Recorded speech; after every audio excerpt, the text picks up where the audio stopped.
Testing RB's interview and debate stream for Mk4.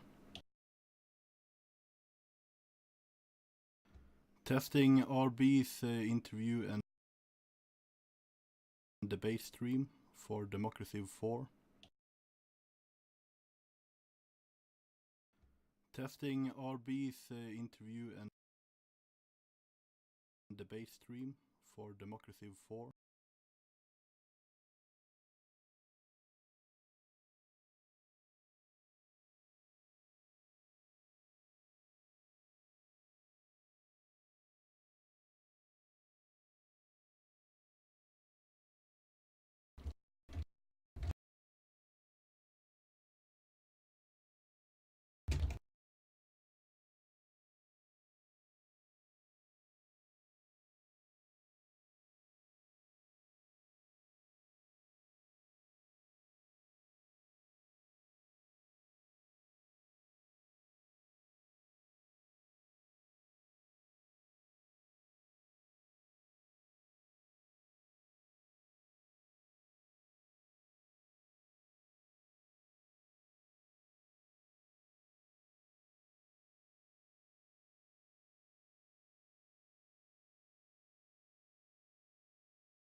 Okay, so why are there currently 5 people here?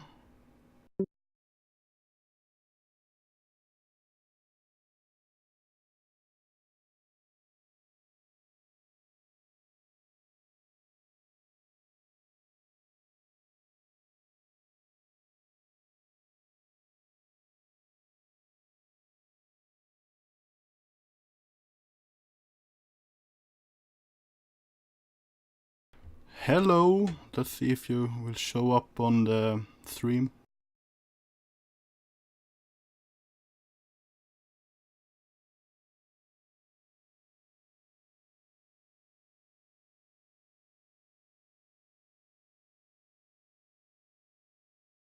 Okay, let's try say something. Something.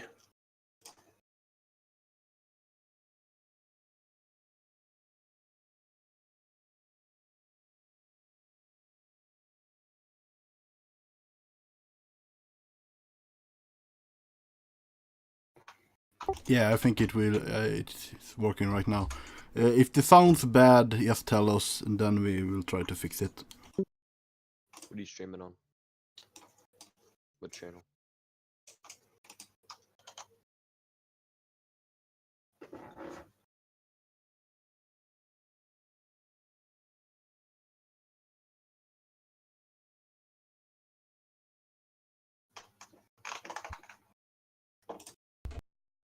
So what's the plan?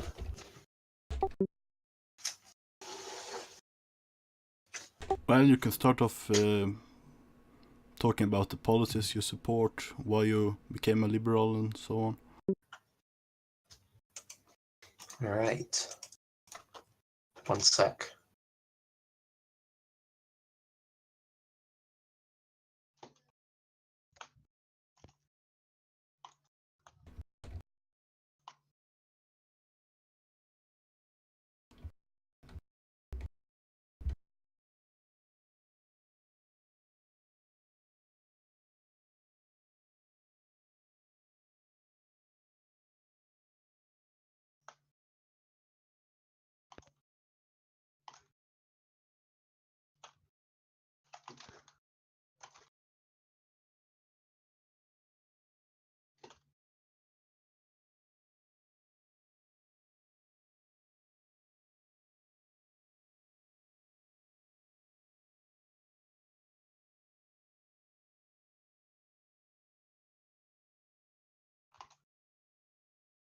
So if people have any questions to ask Helder, you can ask them in the, let's say, citizens channel in the main server.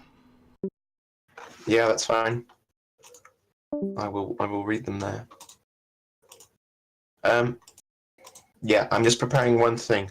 I'll be there in 5 minutes.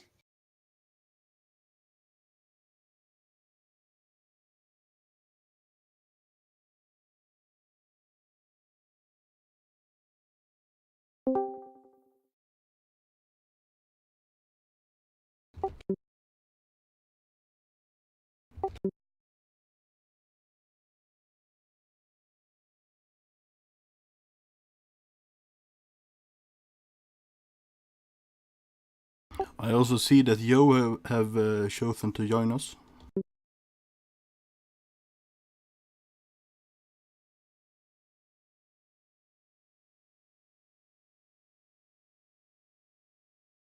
Yeah, the Liberal Party does have a big announcement to make. Complete reskin and change of party manifesto to the Order of Tao.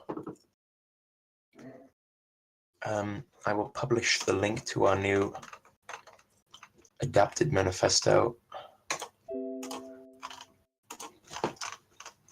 in propaganda, so you can all have a look. If you have a check on the Discord, if you check on the Discord sidebar as well, we've changed our logo and everything. If it'll let me copy and paste, that is.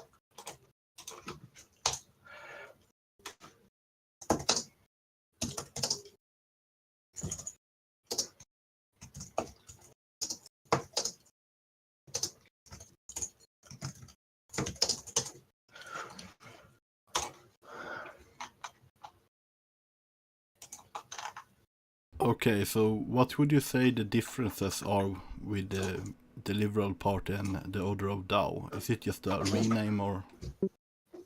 Well, the Order of Tao seeks to promote balance in the universe, and that the ancient teachings have been misinterpreted. So we seek to bring a new balance to the world. We try, in-game, we maintain similar policies as to what we've had before. But it does have a complete reskin, and it'll come with a complete set of new propaganda.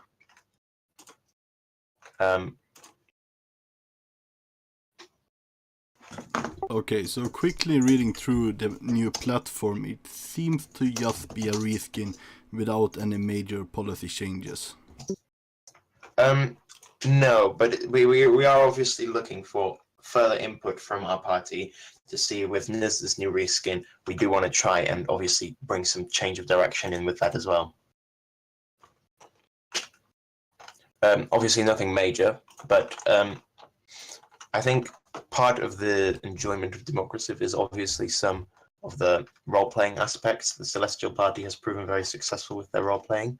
So the Order of Tao is sort of our attempt to sort of perhaps stay more thematic to the actual Chinese history. The Taoism was a widely practiced religion in China several centuries ago. It isn't so much anymore. It was overtaken by Buddhism and Confucianism.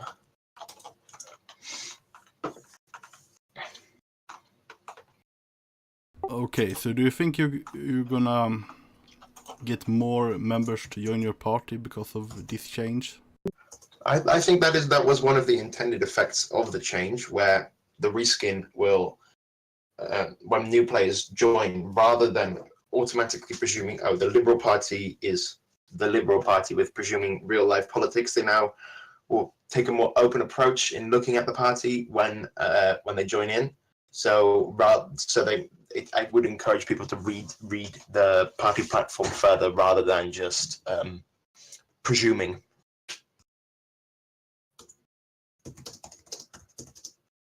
So with this change to a more Chinese flavored party, does this somehow bring you closer to the Celestials, who also are Chinese inspired? I think it gives a nod to the it acknowledges the success of the Celestials and why they are successful, and we're trying to imitate that, adapt or evolve or die, or I think somebody said at some point.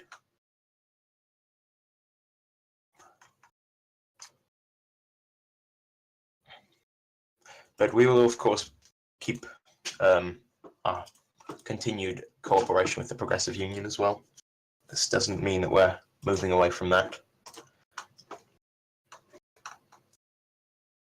Okay. I would like to remind the audience that if you have any questions for Halder, you can put them in the Citizens channel or in the Twitch chat.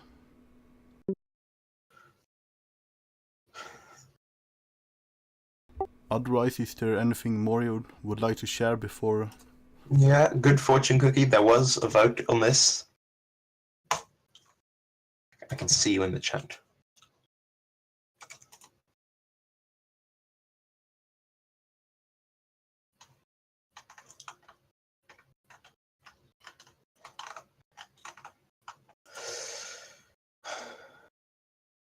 Yeah, Yo, since you're listening, is there anything you would like to ask Halder right now in the chat?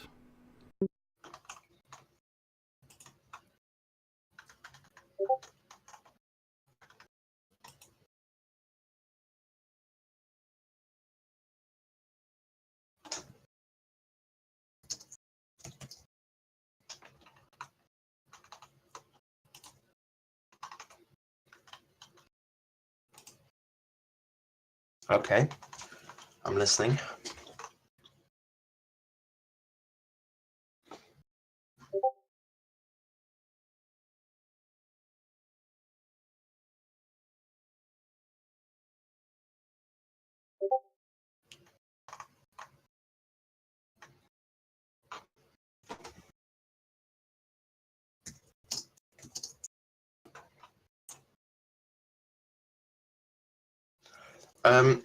Well, I'm not sure. I can't I can't claim to speak for all of the Liberal Party. Obviously, we will have to go into further discussions on that on our coalition. But I think we do want to stick with the similar theme of not having something which will be presumed by new people joining. So as to further encourage people to look into us.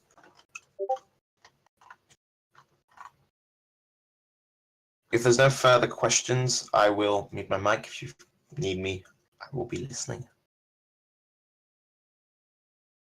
I would like to ask you, who does the Order of Tao consider their primary opponent among the other parties? I think it's too easy to say we have a primary opponent. I feel we've definitely been targeted by the United Front for some propaganda against us. But no, I at least don't want to isolate one certain party for not cooperating with them. That's what I hope I ran on, at least. Cooperation with everyone, not just my party. Generally, when discussing executive bills, I try and take into consideration the opinions voiced by the ministry. So I would like to cooperate with all the parties, ideally.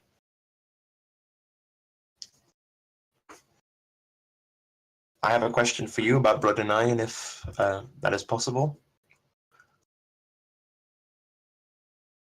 A question for who? You, about the Blood and Iron. Yeah, sure, go ahead. So you're merging with Unity, aren't you? Yeah, that has been just a preliminary question.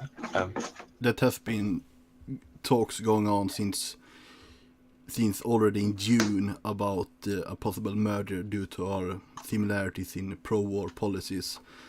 But I wanted to wait until after the elections, but it looks like it will be happening now. So do you think this will drastically decrease the war rhetoric from a united Unity and Blood and Iron party? Or will it increase the war rhetoric? Basically what I'm trying to say is, will this truly be a two-sided relationship, or will one party have more dominance and influence over the other one? Well, the condition of the merger from our side, from the Blood and Iris side, was that the resulting party was going to be more pro-war than it already is. At least the Unity side of the party. So I think it's gonna be a little more pro-war, if possible. But I don't know. It will balance out, I think. Okay, thank you. I will mute my mic. If anyone has any questions, feel free to ask. Okay, Retro might be joining and asking you some questions, but otherwise, Good Fortune Coffee in the Twitch has asked, how is this different than Celestials? How will this differentiate? Well, I think we still maintain our in-game Liberal Party ideals of what we were pushing for before. What are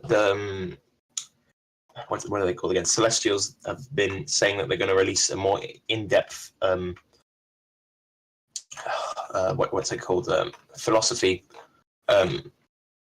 in the future. But I think we just it's mostly a reskin, as we've said, but it's also sort of an opportunity to try and focus on a more RP based.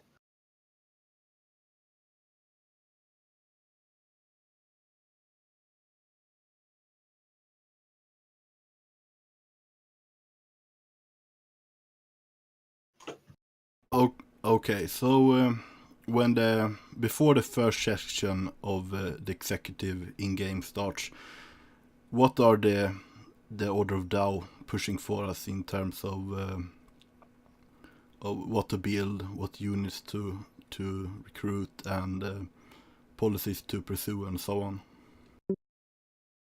I think you would have to ask Wesgut for that. I'm not 100% on that. I've talked to him about the things which have been proposed in the bill, but I try and stick to the legislation and not tread on Wesgut's toes when it comes to executive decisions. So there's no discussion in the party itself on what you should focus on. It's just Wesgut that decides that. Hello, Retro. Well, obviously, early game. It's hello, speaker, Retro. Thank you, Mr. Speaker. Well, early game things. It's more difficult to make decisions early game. We're going to obviously settle our capital. We're going to build a few things. It's not going to make a massive difference, I don't think, what I personally feel as a legislator, because it's not the role of the legislative body to regulate every last bit of the executive, which is one of the reasons I oppose real as well. Just putting that out there. But obviously in future we are going to have discussions about where we want to take the civilization, but in a situation where we have no idea what map we're playing on even yet, I don't think talking in depth about the exact things that we want to build in the next 100 turns now is the right thing to do when we could be focusing on other things. So about real, what do you consider the proper balance between the legislative and executive to be? So there's two main problems with real as I see it at the moment. I'm going to discuss the one which I feel most strongly about personally myself, which is the clause where the executive can break the rules, basically. I've mentioned this before, but the ministry has been known to break the rules. It's just sort of generally a thing that happens. If it turns out to not be a problem, about 60% of the time there's no court case, and the other time somebody gets like a strike or something. Nothing really major happens most of the time. If it does cause a big problem, the ministry gets sued and they get impeached or whatever happens. But what this bill is now proposing to do is that we officially write all of this down in rules, and I don't think it should be written down in rules as much as it should be something that can be, that we all know is a thing that happens, and we all choose to sort of ignore it. Because writing it down in a rule legitimizes it, and then we have to start regulating it, and then we have to write down specifically how the rules are, which I don't feel is a problem at the moment, because it's not a serious problem with the ministry breaking major rules. So I don't think we should legally give them the power, although I'm fine with occasionally letting them get away with potentially not having one archer in the new city we settled at the end of the session, and not having a garrison unit in it just yet, but there's a garrison unit on the way, so you know. And then the second major problem with Real is the balance, which you asked about. The legislature is not meant to regulate every single bit. Some people had some problems with the exact regulations in Real. I didn't see a massive problem in it, but that is obviously something you want to discuss with the people who majorly oppose it as well.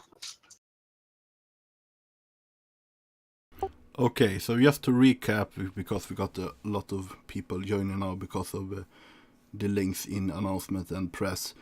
The Liberal Party has renamed itself to the Order of Dao and has adopted some Chinese flavor, and we just talked about the Real Act, and we have talked a little bit about the coming Unity and Blood on Iron merger. Now, if Retro would like to speak, he can do so. All right. Do we do Taoism or Real? Because Real right now is like the hot button issue. I think we should start with DAO, since that's the new thing, and then we can move on to Real, and then I'd like to talk a bit more with you there about the merger with Blood and Iron. All right. Where did you do? Let me just. Yeah. Okay. Wait. Where's the link to the Order of Dao? I put it in Citizens, I think. All right. I can post it again if I want. I'll post. No, I put it in Propaganda. Okay. There you go. Found it. The only way is DAO. Yeah.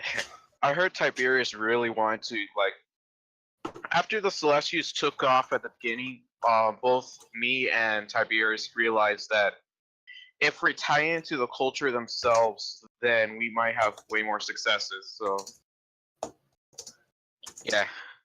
I sort of knew that this was happening, but I didn't know what he was going to do it about. So why DAO? I'm curious. Is Tiberius here with a mic? Because I'll let him talk if he does. Yeah. All right, there he is. Basically, we wanted to do something to the Chinese culture, but we found that it was very, very tied to traditionalism. So I did some research what could be tied with freedom and the ideals of the liberals, because I didn't want to change the party platform too much. Right. And I found Taoism, which is a philosophical current of China, which kind of the main of that philosophy is that everything must be allowed to flow freely, and you can't control basically nothing, because everything is just the way it is because the union wants it. So I tried to moderate it a little bit, because that was sounding a little bit too much towards the libertarian edge of it. So what we did was create our own interpretation of it. So yeah, that's basically it. So we promote flow of all things, and believe that everything, the only way that true happiness and self-realization of the individual can by allowing that individual to walk its own path and flow freely, and that's short what. All right. Also, what this means, the Order of Dao will be more environmentalist than most parties will be, because I remember during my world history class, they talked about Taoism, and with all the nature influence stuff, what they believed was that instead of you changing the environment to fit the building, you fit the building to the environment because it was naturally meant to be like that. So, do you see your party being more environmentalist in the future? We don't have a set stance on that right now, though we are in a coalition with the progressives, which are known for being environmentalists. So I wouldn't rule it out in the future. But All right, right now, there's no official stance. all right, thank you. I'm just curious about that.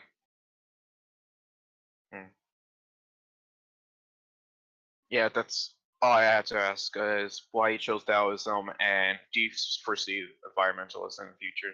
Do you have any questions to ask me or move on to real? I've got some questions for. So, how do you foresee the merger with Blood and Iron happening?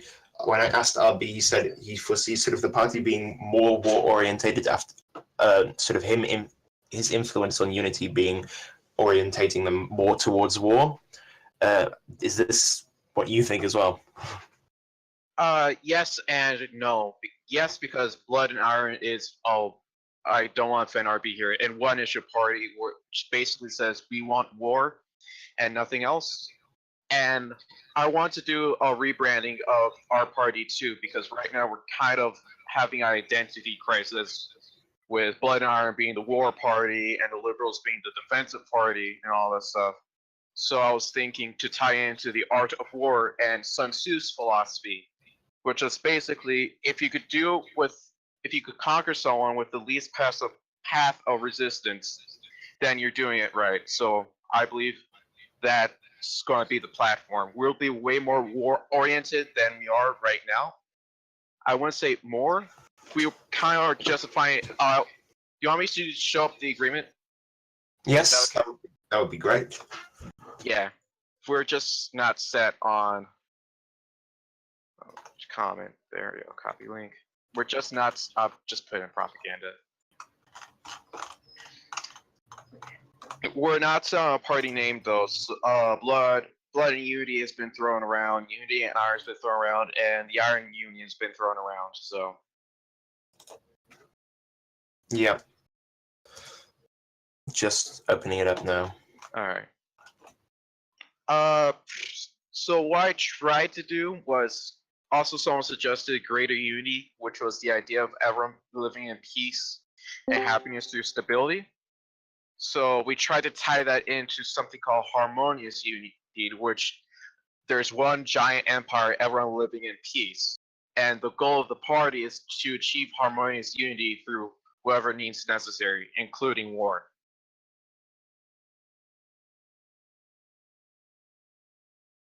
So if you have like any questions about that. And also Sun Tzu talked about, I might be repeating myself. He talked about path of resistance, and he also talked about how you need to be flexible in your planning so that you don't get stuck in your ways and the enemies could see your weaknesses and defeat you from there. And always try to be on the offensive, because if you're in a defensive, that means you're in a weaker position than your enemy. So I tried to tie that into the ideology portion. So if anyone has questions, Yeah, you can ask. I'm just reading it through now. It has some logistics stuff in it too, if you're interested. But that's just part of the agreement. Yeah, just the elections and everything. Yeah. I'm out of after how we choose speakers in the legislature, if you're wondering. Okay. Okay. Alright. And also I decided the ideology to have 13 principles, which is equivalent to the 13 chapters in the Art of War. So that's another way to try to tie it into Art of War, just a tiny bit. Oh. We've also been joined by Solace, I see. Yes, And yes, we the- have. Poseidon. I think he's Blood and Iron, isn't he? No, he's No, liberal. I am currently liberal. Okay. Or Order of Dow now, because the Yeah. Liberal Party's no more is Order of Dow. I'm still thinking of Dow puns. I've been trying this whole time. Yes.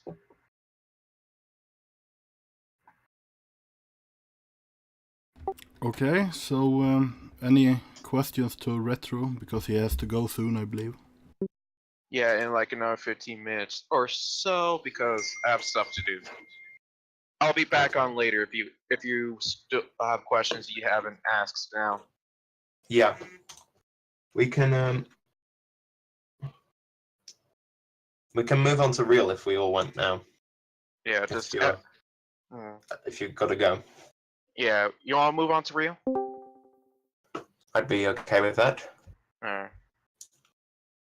right, let me just bring up real. So I heard like some of your criticisms of why you think real is bad, because one, Article 8, no, Yeah, I think it's Section 8. 2.8, yeah. 2.8, and you believe it's the legislature overregulating the ministry, right? Yeah. Well, can I explain the logic of why we put that in? Of course. Well, the logic is that if the ministry was going to start on Saturday, which was the pretense I had when we and Arch were passing forth writing reel, was that we needed to outline the responsibilities of both the executive and the legislature in in-game action. So that's why it's designed the way it is.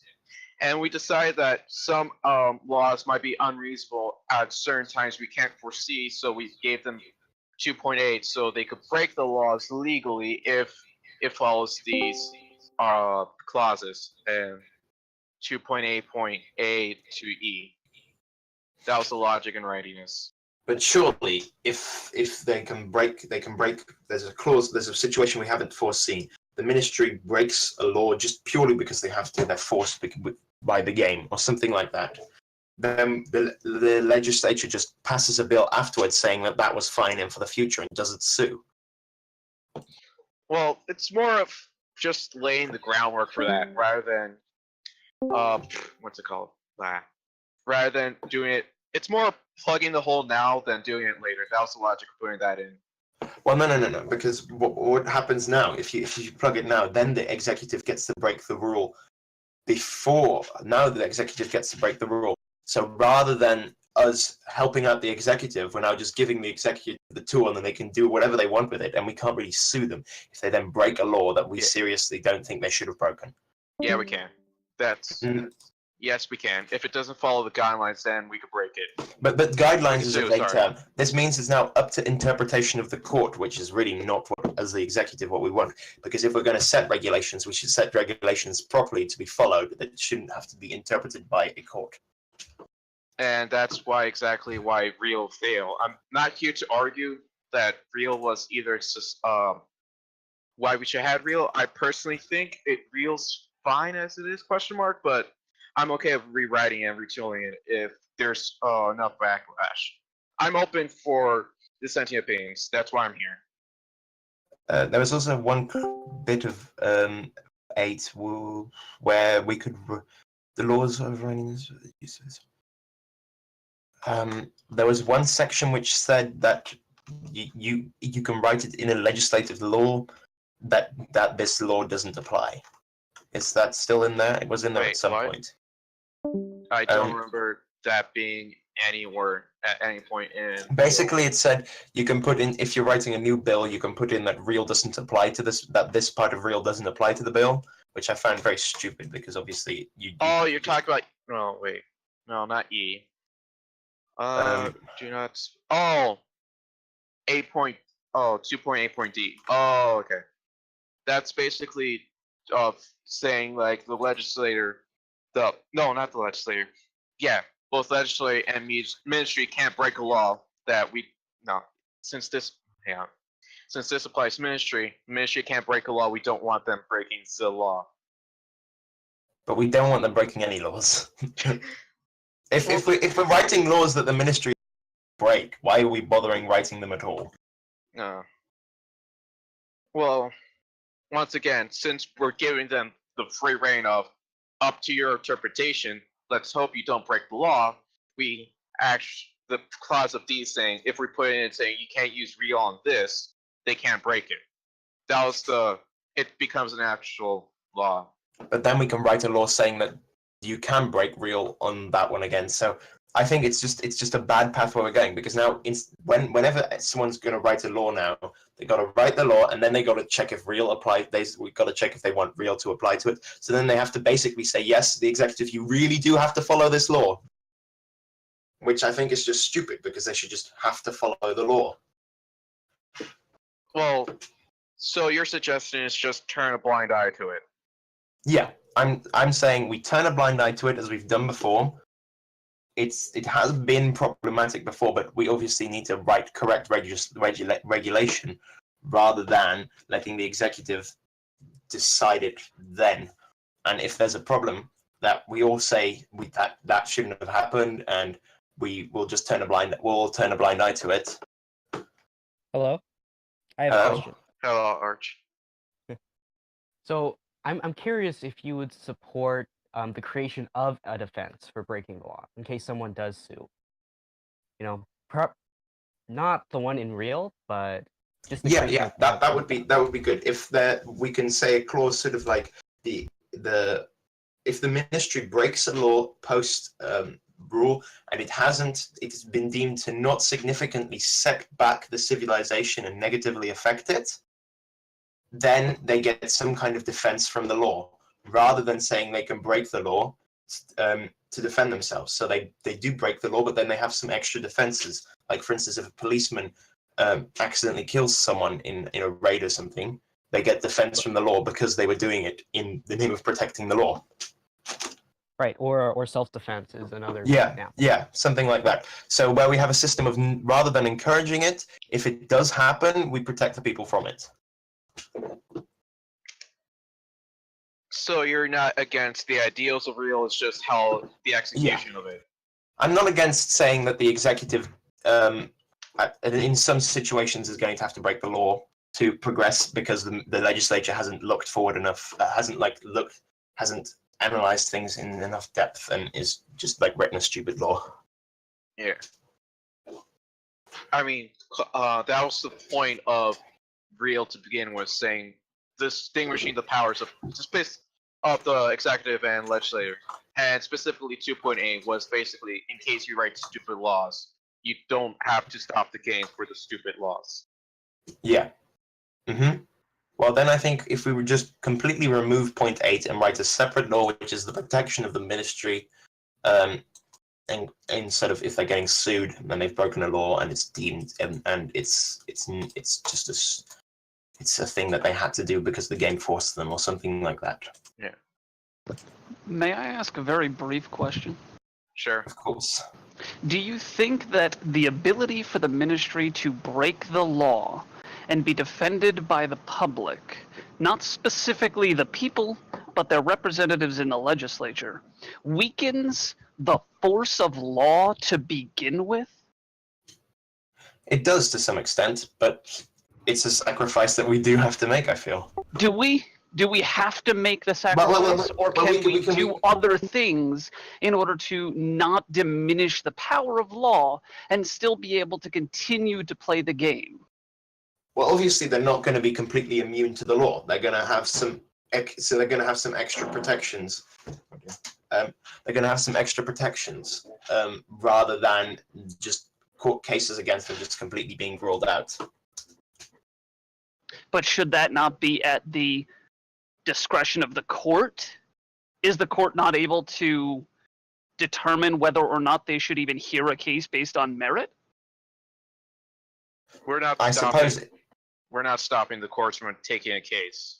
So why doesn't the legislature, rather than creating a situation where the ministry has the ability to break a law and then go back and realize that the law was stupid so they had to continue on, just make a procedure for the court to be able to not hear laws based on the merit of the law at the discretion of the court, rather than trying to make it so that the ministry can go around doing whatever they want and then have to either worry about discretion or not worry about discretion depending on how they feel about the law. have it where the ministry does have to pay attention to what they're doing, try to follow the law to the best of their ability, and then hope that the court has discretion on it, rather than giving it to the legislature and the ministry and trying to fight it out that way. Well, no, because under the proposal, what we're saying, the court would still have the discretion on it. The legislature would just be saying to the courts, basically, these people have broken a law that the legislature has badly written, do not prosecute them for their mistake. It would just be basically giving some extra defenses. I don't know how it would look. It would sort of be like, say, it would be a law which the court could then interpret as it wants, where if it's not set the civilization back significantly, or however we decide to word it, they can decide to not sentence them for breaking the law. Because under the current system, the court would have to, if they accept the case, sentence the ministry for breaking the law. Are you planning on creating a penal code to give them some sentencing guidelines? Potentially. If it comes down to it, but I'd rather work with the judiciary branch with that. Yeah. With a penal That's code, not something we because can decide right now. yeah. Once again, this bill has been kicked down the bucket list and under review, which means development hell. Just want to clarify that.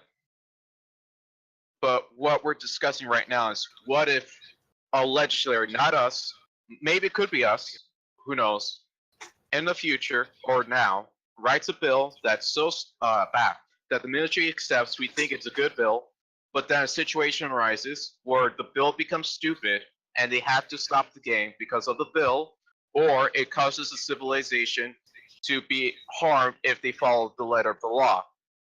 Yeah, for instance, if I can Is bring that in... not what a save button and then a return to the legislature to do the legislature's job is for? And is that not partly on the ministry for not looking into the bill themselves and figuring out, well, this is probably going to cause us problems and be a bad bill, and vetoing it?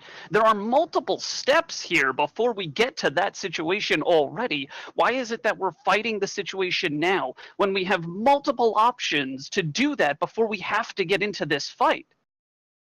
Well, I see two main problems with that. One, it would delay the pace of the game being played, which we do. I admit we don't want the game to go miles at a rate of knots, but we do want to have at least like 5 turns per session. And if this happens on turn 1, they have to save. And if there, for instance, is a law which currently is being proposed, which say there has to be a minimum of 5 turns played, then the ministry are forced into into breaking a law, just have to decide which one.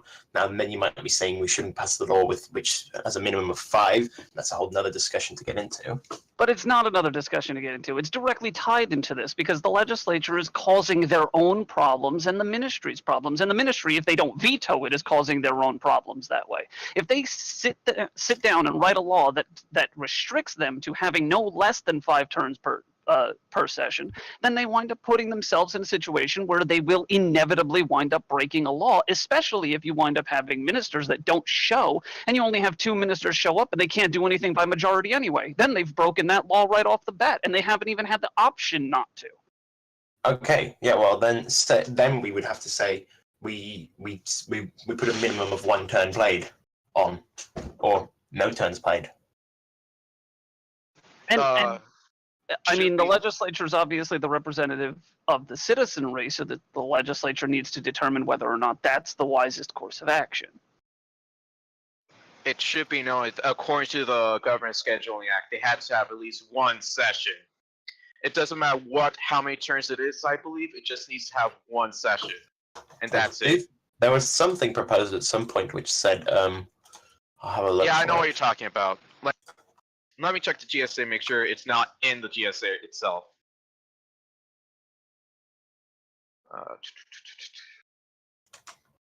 Government Scheduling Act, there we go. Oh, nope, it's in the GSA, section 2.3. The ministry must play between 5 to 25 turns per calendar week. And this has already been passed, so... Ah. Actually, the ministry can still veto it. Technically. And again, if they're smart and they don't want to get roped into a situation where they might be breaking the law just by virtue of not being able to put 5 people on the same schedule at the same time, they will. Yeah, about that. Governing Scheduling Act Can- is no. Hang on, it's only the ESA that's been approved. The Emergency Sessions Act. We still need 2 more ministers to vote on everything else. Yeah. And again, it's not that I'm coming out of nowhere with this. We've had situations like this in the past where ministers aren't able to show up and we can't play a session because of it. And at this point, it would wind up breaking the law, and then it goes to the court, and the court's likely going to have discretion over it. Which law would that break? Because in the Government Scheduling Act, it purely just says each branch of government must have at least 1 session per week. It doesn't say that there must be a certain amount of people attending, and I don't think it says it in the Constitution either. But that's the thing, is what's considered a session. If you don't play any turns whatsoever and you just load the game, save it, and close it, is that considered a session? I don't know. Well, That's going to be the discretion of the court then. Well, Yeah. it's kind of given by Section 2.3. The ministry must play between 5 to 25 turns. So most likely, if it goes to courts, the court's saying, if you didn't play 5 turns, it's not a session. In which case, now you have breakage of a law, and you're already going to be running into issues. But it's a risk, I guess, we have to take based on what the legislature has decided to write and pass so far. Mm-hmm. If it doesn't work out later, we could repeal that part in the So legislature. I think the current solutions we've got are either keep real as it is at the moment, which seems to have been unpopular. We remove real altogether, remove the turn limit, and let the executive, every time they run into a problem, pass it on to the legislature. Or we do the proposal which Archwizard brought, which was we give some extra protections to the ministry after they've broken the law, and potentially get them so that they aren't sentenced by the court. A legal defense, Yeah, a legal defense. like a necessity defense. So I have an idea, if I may. Yes. Instead of just saying you can blame or stuff, I'd be okay with the ministry breaking the law. 5 ministers or 4 out of 5 ministers decided that this was a situation. So it's not just the majority of the ministry decided that we should break the law just because, but it gives more solid grounds for taking action against the law. I still don't like that personally. I think there is better solutions than that. I think there are. No, March, continue with your point. I think there are some problems, but that's certainly a form of protection we could add. I think it's going to be important to add provisions that say, well, it must have been unreasonable for the ministry to save at that time. Also, Sort of like the right to defense. It has its limits. Unless you're defending your life or your livelihood, you can't use the defense for when you go to court. So I like the legal defense because it still leaves it up to the courts to decide, but it gives some cushion in case the ministry has to break the law, and we can fix it later. yes. Oh. I do have a question, though. I'm wondering if a minister or the ministry breaking the law will lead to a lawsuit on the individual ministers or the ministry as a whole. Because the legal defense would need to be designed differently in each of those cases. I think it would have to be the ministry suit because, yeah, it would be the ministry. You're going to have to do both. You're going to have to do both, because if you don't do both, then people are going to wind up suing whichever one you don't cover in law. Yeah. Well, obviously it depends on if the ministry, if it's you could sue the individual minister for the decision they made, but if it's a decision made by the ministry altogether, then it would have to be a case against the ministry. Yeah, but you could do both. There's nothing stopping you from suing both the ministry as a whole and then a minister as an individual, and whichever one is not covered by the legal defense is the one that they're going to go through with. Yeah, agreed. Well, I think what would be good to do is we remove Section 8 from real. We propose a defense system in a separate bill, and we remove the term limit for now as well. Then the legislature gets to decide. They can approve real without Section 8, and then they can separately approve the defense part, which we would add in. So the legislature can say we don't actually want the defense. Forgive me, but 2.8 wasn't the only controversial. Yes, section, it's right? not I think- the only. It's the most controversial, but not the only controversial section. Yeah, but like- yeah, we there's like will one have to step or discuss the something rest that's- in detail as well, obviously. Yeah, I believe 2.6 and 2.7 were controversial too, right? Question Yeah. mark? I thought it Just was- remove all of Section 2, clearly, because it's so controversial. Well, Yeah. well, there was a clause. The somewhere- executive will have no powers. Yeah. I have some comments regarding like the actual language of the bill, if I may. Is Yes. that okay? Yeah, you can. So like, some parts of like Section 1 seem like rather unspecific. For example, Section 1.2 says the legislator may direct denouncement. However, it like doesn't give word on the right of the ministry to do so. It doesn't say if they can do it or as well or not.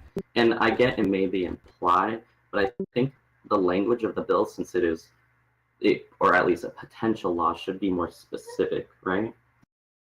Well, yes and no, because we want to give these powers only to the legislator, so we have to make it more specific, saying we want that, and no being because these powers are sort of meant to be broad and sort of made as an agreement that could be changed between the legislator and the executive branch over time.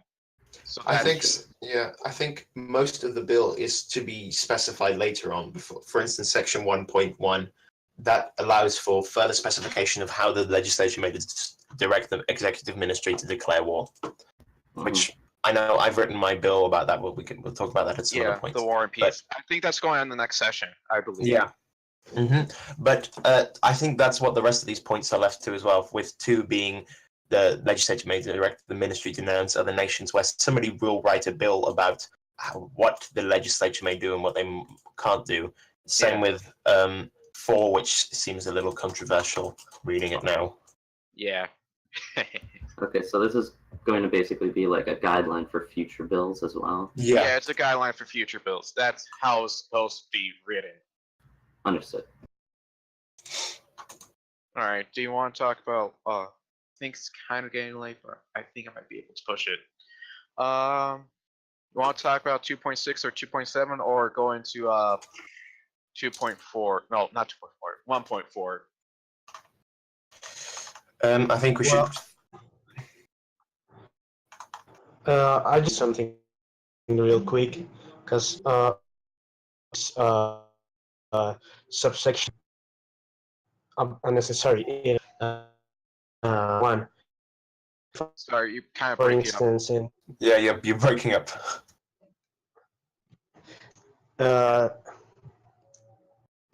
can you hear me? Yeah, we can hear you now, but Yeah, my internet connection is not the greatest, but okay. As I was saying, for instance, section 1.2, it says the legislature may direct to denounce other nations, but that's something that's already allowed by the Constitution. I mean, it's just redundant. So a bunch of sections like that. I think section 2 is completely unnecessary because the Constitution already says anything that the legislature doesn't take, that's with the ministry. So I don't know why there's a need to outline specific powers of the ministry. Yeah, I think this bill could be a lot shorter than it is. Well, the point of outlining the executive powers is such that they don't go running. One, we don't overregulate them, and two, they don't go running around breaking laws we don't want them to, or doing stuff we don't want them to do. I believe that's Yeah. the point of writing that. Also, I kind of disagree. Yeah, but I mean, if you're stating that through a law, I don't think that's any protection, because if a future legislature just thinks differently, they just repeal real and they can do whatever they want with the ministry. So I don't think it has any added value. Also, additionally, the Constitution doesn't specifically enumerate the ability to denounce by the legislature, so I think it's fair to have it there as like a clarification of powers. Yeah. The Constitution actually Yeah, but gives the power to the executive to make all in-game decisions, and that would include the denunciations, I think. Yeah, it's all in-game decisions not regulated by the legislator. So technically, if there's no law about it, they could do it. So Yeah, this would but, be I mean- clarification. Yeah. It's the wording of that clause, because you're saying the legislature may direct it, but you're not saying that the ministry has to ask permission of the legislature. So you're basically, I don't know if that's you have to fix the wording or something, but as I'm reading, the ministry doesn't have to ask the legislature for permission to do this. You're just, the legislature can say, hey, denounce accusation, but they can do it without the need for permission. Oh, you kind of broke up there at the end. Yeah, just it says they order, but the ministry can still do it without legislative. I believe that might be covered by 1.8 and 2.9 respectively, stating that the legislature cannot unduly step over the powers of the executive, and the executive cannot unduly overstep the power of the legislator. That doesn't cover anything. The legislature has no innate power. Yes, it does. I think It it does. definitely does. What innate power is enumerated in the Constitution to the legislature? It can make laws, regulate in-game decisions, and the fact. Right, It could- but what Tiberius is saying is that the extent to which you've regulated this is that the legislature can direct the ministry to denounce people. But what you haven't done is taken the power away from the ministry to denounce those people. So the ministry can denounce them on their own, but the legislature can also tell them to denounce someone. Well, that's why they were saying that this is just a guideline for future bills, because for now we're just saying the legislature does have this power, and later on they can decide. But you're not if saying the executive legislature also- has that power exclusively. That's the point. Right, no, I know. Right, It's just that's the giving the point that- legislative power. I think Right, that's what we the wanted point to that's do. being made. But that's the point that was being made, was that there's no reason for this in the bill because, and again, I don't necessarily agree with the argument, but the argument is that there's no reason for this in the bill because at any point in time, if the legislature feels the need to denounce a civilization, they can just pass a law denouncing a civilization, and the ministry would have to follow it. Exactly. So putting this Fair into point. the bill just bloats the bill for no reason. Thank you. I don't agree with that necessarily. I think you have to give yourself power first before you actually carry out the action. You don't. You already have that power. You already have the power to pass a law to force the ministry to do anything that you want to do. That is the constitutional power of the legislature. You don't have to specifically enumerate, oh, the legislature has the power to denounce civilizations. The legislature just has to pass a law to do it. In the same way that the legislature doesn't necessarily have to turn around and say, well, the legislature has the power to declare war. The legislature just has to go and declare war. What the legislature has to do is say that the executive does not have this power. Yeah, you either remove it completely from the ministry or just don't say it, because otherwise it's just floating. Amen, Solace. Yes. I mean, I get the point there. I do truly get the point of that we basically have all the power to do so, and we don't need a bill saying we have the power to do so. But I believe 1.8 will cover us technically because, okay, here's what 1.8 says. The legislature may not unduly interfere with the duties of the executive ministry using the powers outlined in this act and future proposals as determined by the judicial branch. And 2.9, the executive ministry cannot unduly interfere with the legislator's duties, which I Can I believe. ask a brief question? Yes. Is there a easy to access link for this bill? Oh yeah. I could link. I could share it with you. Just to make it a little easier to follow along. Yeah. Oh. Yeah, but once again, it actually does nothing, because if the legislature does want to unduly interfere with the ministry, they just and be done with it. So you're not protected. Once again, that's explain the logic behind the bill. That's why you put that clause in there, and I believe that might be in the amendment? Question mark. Let me check the amendment Arch proposed. Wait, I haven't proposed it yet. Yeah, I know you haven't proposed it, but you helped out, right, with Espresso. I was thinking that's an amendment. So I have a question. What if, and this is just a counterexample, what if the legislature said that the legislature does not have the power to denounce other civilizations, and then like sometime later they denounce a civilization? Is that legal? In theory, the legislature would have to repeal whatever law says that they don't have the power to denounce a civilization, and then they could pass a law to denounce a civilization. Right. So I'm saying perhaps it is necessary for them to give themselves the power to do so, because otherwise it is rather unclear. Like, it's certainly not unclear to me. Yeah, it's a constitutional power. Or maybe not unclear, but I should say not specifically enumerated, and I think that is rather important. That's fair. It's fair. No powers have been enumerated to anyone, and it is imperative on the legislature to enumerate what powers they determine are necessary to enumerate. However, whether or not a power is necessary to enumerate is a very big question that should be asked in every bill. I agree. Because you're only bloating bills if you decide to enumerate every single thing about the game. Mm-hmm. Oh, and also I posted the amendment Arch was talking to me about in public forum, if you want. Oh, and also Real. Sorry. Copy the link. And Real's also in public forum.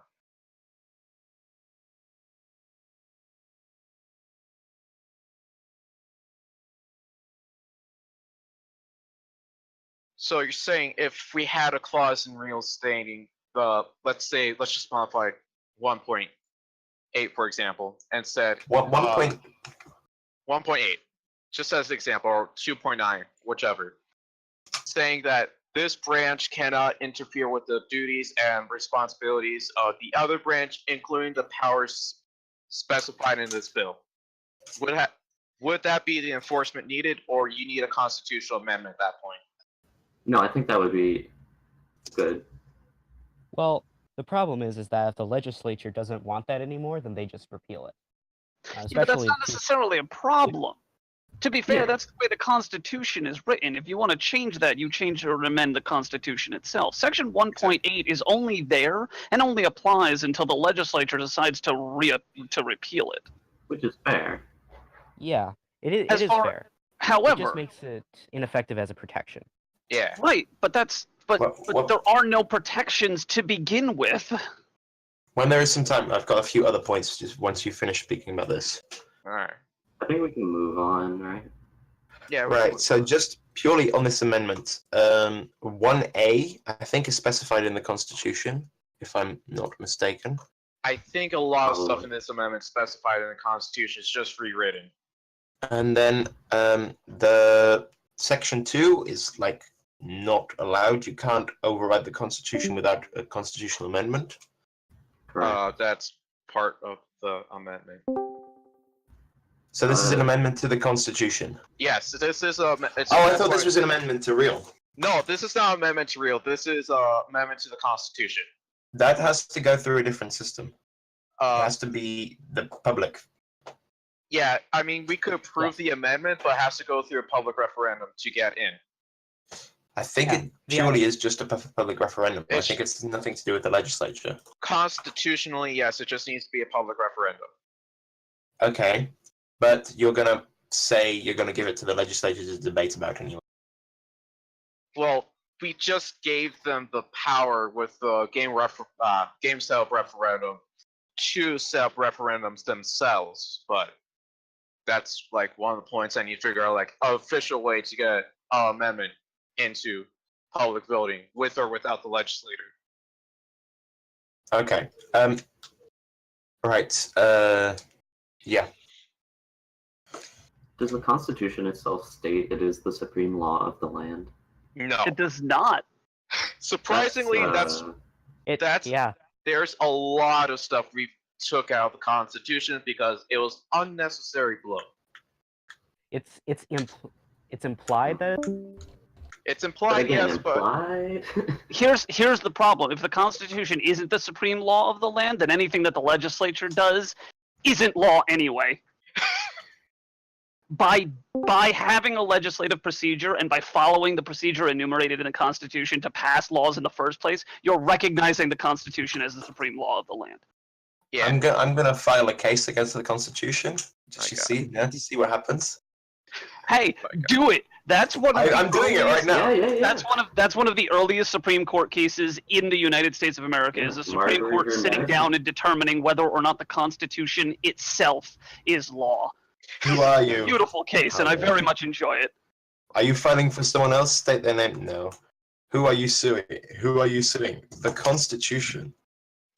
Constitution. What remedy are you seeking?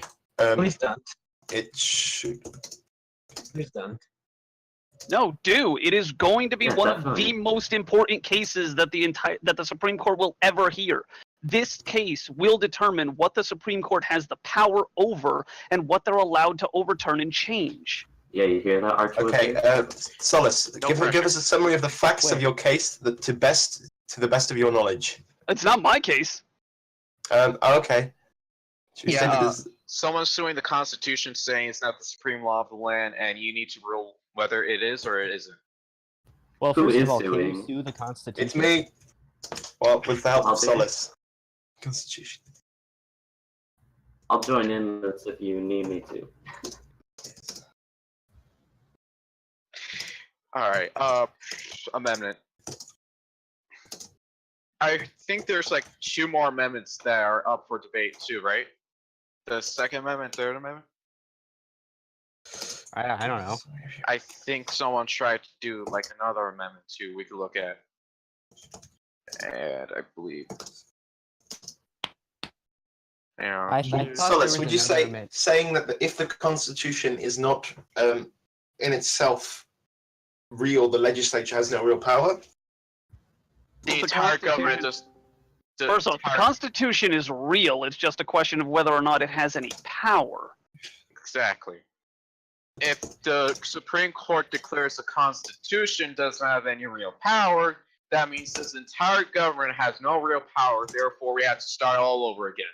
Except that if the Supreme Court determines that, by what power does the Supreme Court determine that? Right. Well, I guess the Supreme Court would determine that as well. It's a very interesting. It's going to be an interesting case. Yes. Oh, yeah. Oh yes, I'm Judicial not review denying is that. the best.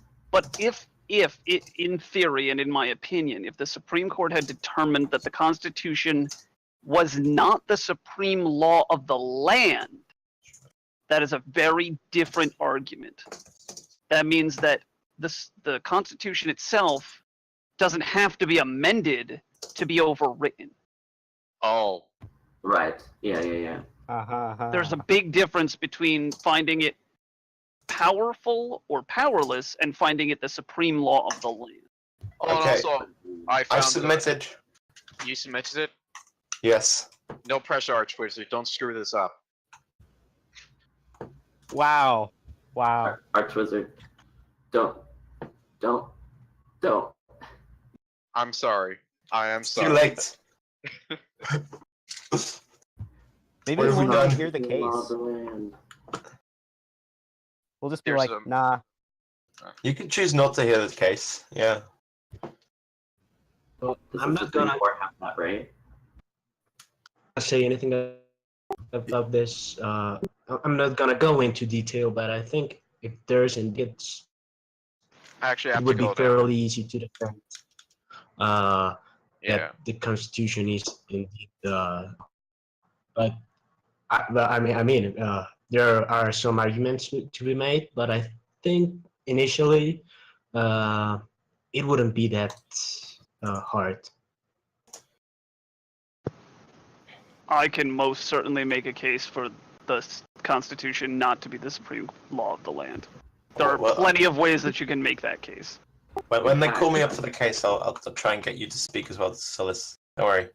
Oh, okay, so if I get this right, I- this is how Mark 4 ends, not with a domination victory, but with the Constitution being made invalid. Game Yes, exactly. And then we have to go under another Mark 5 constitutional No, convention. no, because Mark 4 was never legal, so we can just call it Mark 4 again. I do not want to sit down for a month with a bunch of Oh, no. philosophical- We just use the same document, but we just add this is the supreme law of the land. Oh, as an amendment. No. It We wouldn't start be an over amendment. again. It would just be starting over again. Just copy paste, add that clause, and be done with it. Yeah. No time lost. It's all in the hands of the court now. All Wait, right. did Das get onto the court? I believe he did, Did which he is going to pop it? make Oh, this God, this is even gonna be more funny. interesting. I'm gonna ping him. All right, no, but seriously, I have to go now. Okay. All right, well, so be back in like an hour and a half? Question mark. If Yeah, we're oh, still well. around. Speaker. What happened? I said goodbye, Mr. Speaker. Oh, okay. Goodbye to you too. Bye. Goodbye to you all. Okay, Bye, Retro, your lawyer. Retro is This is gone. where we go into the quiet section, right? Yeah, now it's just an hour of being silent until Retro returns. Okay. Right. Not really, but Who wants to game of I Spy?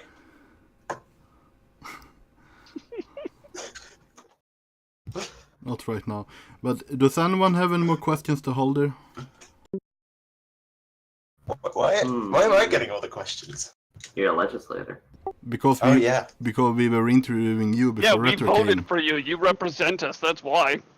Oh yeah. I didn't realize because there's like other people in the government here. Joe Parrish is here. He's a person. Yeah, yo, you want to be interviewed?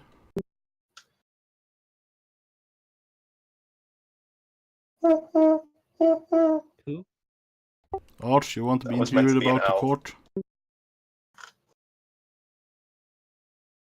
What? Arch, do you want to be interviewed about the court? I can. If you'll have me. Yeah, sure. So, how's the court going? I like to think it's been going well. We've been working on procedures and stuff. So So, are you ready Yeah. to declare the Constitution invalid yet? I'll have to hear the arguments first. Um, When will that happen? Is the court going to present a judicial procedures bill to the legislature? Probably not. We're using we're just gonna have a judicial procedures. Okay, because I think I am at least going to write a bill. I'm not sure what I'm going to say in it yet, but I want to have some sort of system where the court, just some sort of procedures from the court, obviously working with the courts on that. Right. Well, we've been drafting a document outlining our procedures. So once we all approve it, it'll be published, and and if it doesn't work out as just judicial procedures, it might work out better as a law. Yeah, that could be done. Are you going to say that? Are you going to have a penal code as well, so that the court can, or are you just going to say the court must try and accurately represent the previous rulings from the court? Because then we could get into an interesting situation where you guys get to be the first people to decide on how strict rulings will be. You see, I don't know. I would appreciate some kind of guidelines from the legislature, well, from the law, but it just really depends on what you guys want to do. Yeah, I do think a penal code would be appropriate. May I ask you something? Sure. Of course. Would you rather see a procedural code from the court yourself, or would you rather see a legal penal code as passed by the legislature? Only because there is obviously a significant difference between the two. One is procedural and can be changed by the court at any given time. One would be legislative and cannot be changed by the court and only changed by the legislature at a later date. Well, first of all, I want to clarify that when I talk about procedures, I really think that the judiciary should be in charge of like how the hearing should go. And I think like defining like the upper and lower limits for punishments probably should be done by the legislature. So yes and no? Yeah, What do you mean by define how the cases should be heard and things of that nature? Like that's the sort of procedure that I think we should expect the court themselves to handle. Because again, it's going to take the legislature a week to change anything if it winds up being a problem for the court, and that's only going to slow everything down. And that's what I mean. That's the kind of thing that should be defined by the court. But Okay. as for a penal code, I think that probably should be done by the legislature. Yeah, that is something that I think is acceptable. So long as, of course, the court presents an acceptable procedural system, which the legislature can, of course, at any time change by writing a law which overrules it. But the legislature shouldn't have to write a law that overrules, so long as the court does a sensible system.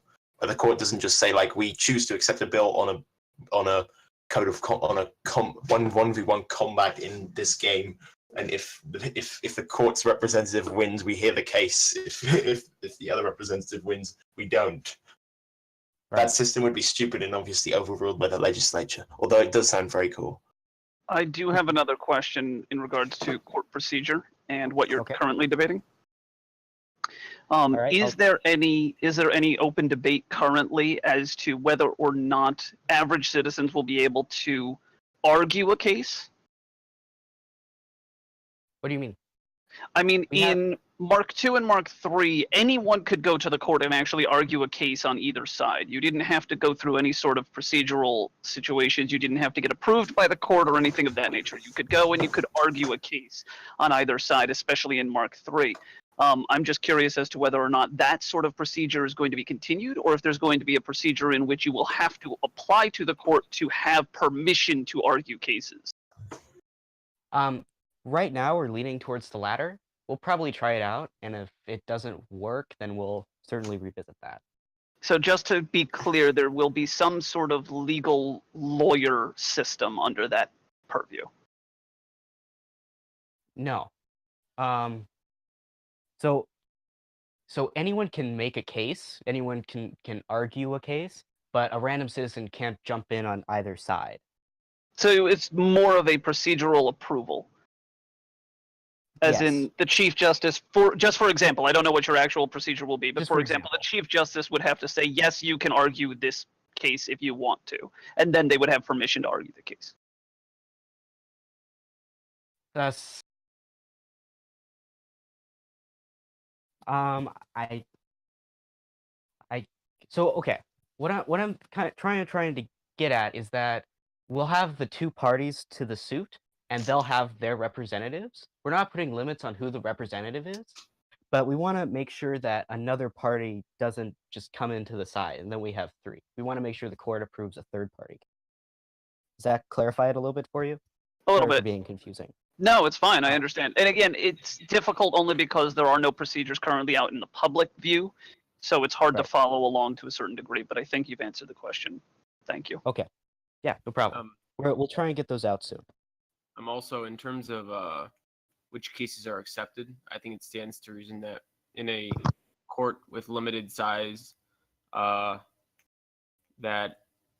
you still have to apply to actually have your case heard. Because people Yes. can't just go around creating new courts when there needs to be more cases heard. Well, the legislature can create new courts if they feel it's necessary.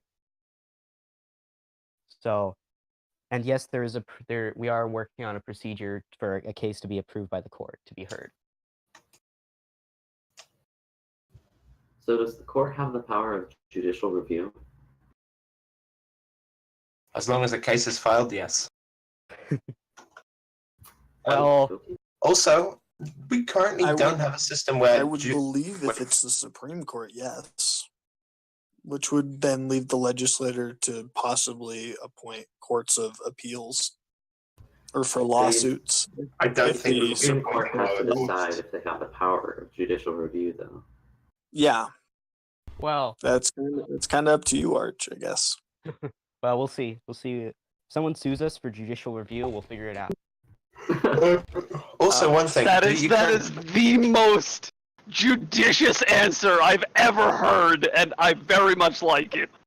I feel like also I'm cut one out for thing. this Do we job. currently have a system where the judiciary has to abstain, Did anybody ever recuse figure out if themselves any from- citizen can submit amendments, technically? Yeah, they can. Any citizen can submit constitutional amendments, at least. I don't think there's a procedure in place, but I'm pretty sure the legislature had alluded to creating some sort of procedure. Also, is the court Okay. going? Is the court? Is there currently a system where the court has to recuse themselves if there's a conflict of interest? Because I don't think there is. There's no system as far as I know. So that is something we will have to write, and quickly. Wait. Definitely. So you're saying that that you're gonna make a law requiring the court to recuse itself? If there's a conflict of interest. Oh, I highly disagree with that. I think you need to leave that up to judicial discretion, and if you don't, Well, no. and if they bill don't would- follow it, feel free to recall them. Well, no. The bill would just basically say the judiciary, if they feel they had to, there is a conflict of interest, they have to recuse themselves. Yeah, but why write a bill to do that? Why don't just let them do that? I suppose. Because they might not do it. Well, then we recall them. That's the Right, that's whole, the point. Then you recall them. That's your recourse. Yeah, if they do that, then they're not a good justice, I think, honestly. Oh, I remember not recalling, recusing myself. In that case. So, Arch, how important is stare decisis to you, like upholding precedent from previous court cases? There hasn't been any previous court cases. I should say, how important will stare decisis be to you in the future? I'm Is gonna this the take first? attitude. Is this the first? What? Is suing the Constitution the first court case? I don't feel like I can comment on that. You I think can. you The can. question is, will you comment? You are physically capable of commenting. I am physically capable. I don't know.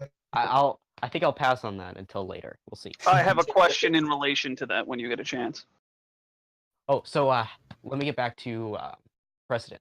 I imagine I would take an attitude similar to the real life Supreme Court, whereas it's a really important thing to pay respect to. But in the end, if it doesn't work, then we can overrule it. Pretty much on the that same with point- the legislature with its laws. Go ahead. Which Supreme Court? Because if you're following the American one, that seems a little biased. Well, my apologies. I'm only familiar with the American Supreme Court as of now. Yes, so I think following an actual real life court is not particularly applicable. Well, so just the idea is that I want to handle precedent kind of the same way that the legislature handles its laws, where you pay attention to them and you follow them. But if they don't work anymore, then there's a procedure to get rid of it. Okay. Yes. Does that clarify it? Yes. So essentially, you'd like to Damn, update butterfly precedent. flew into my room. I'm going butterfly hunting. I'll be back. Is it gone? I do have a question for the Chief Justice. Okay.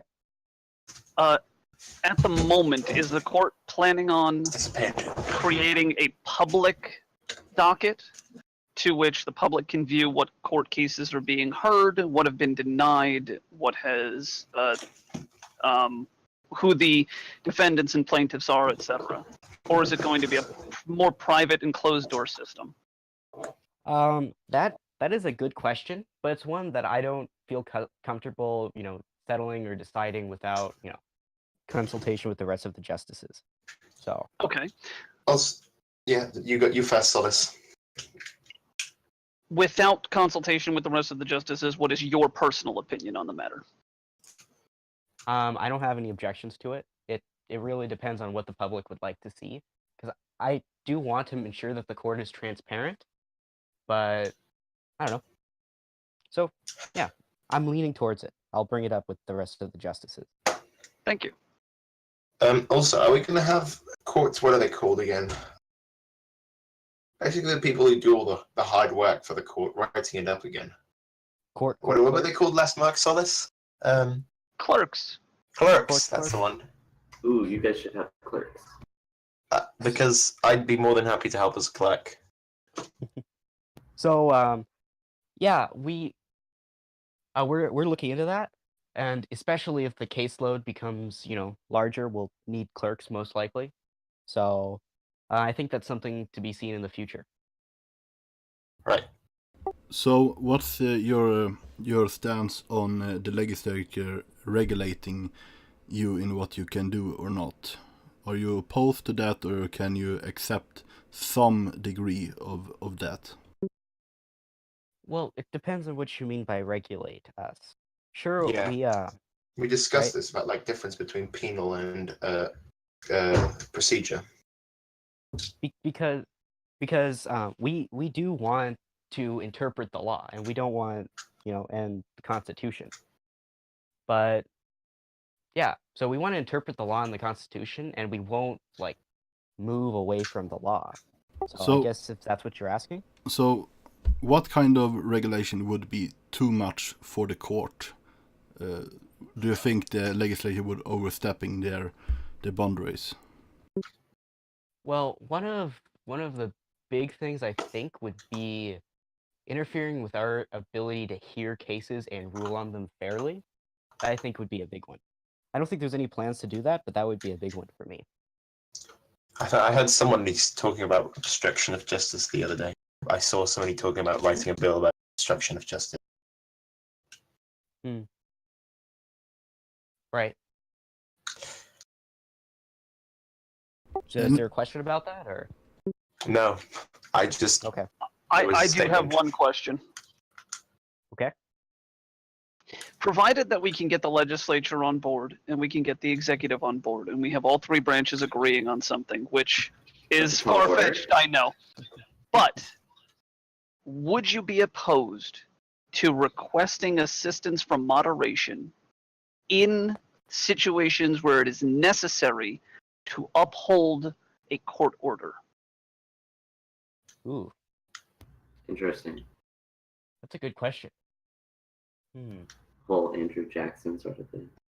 Well, I think one of the things you have to, I think there are a lot of steps that need to happen before we come to that, and a lot of borders that need to be defined. Like, what does the court have to rule on? I'm assuming it's only those. Right? I feel like there's more precedent that needs to happen before I can make an answer. I can give you an answer on that. That's fair. Just to clarify, a sort of situation which comes to mind is a situation in which an executive is required to roll back a save, for example, which is not out of the question of the realm of possibility for the court. The court could literally do anything that they want to do and rule in any way that they want to currently. So if that was something to be done and the executive decided not to do it, it is possible for moderation to be forced to have a copy of the save at all given times and hand it over to a new branch of executive to have them do it. Do you understand what I'm kind of getting at least? Yes, I do. Would And what the I court feel- be against asking for moderation help if absolutely necessary?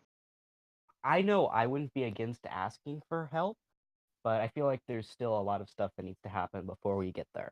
I don't wouldn't be against disagree it. with that. I just want to make sure that the court is in a situation where they are not against moderation influence if absolutely necessary. Right. I can't think of a situation where I would be against that off the top of my head. So, does that answer your question? Yes, thank you. Of course. We could see a similar situation where the court bans, which they could technically do at the moment. Remember, they could do it in the Penal Code of Mark III. Yeah, if the court winds up banning someone from democracy, then you have to have the ability to have moderation involved. There's no other way to possibly do that. Yeah. We just need to build a dedicated machine somewhere. Someone suck up a few $100s. It'll be okay.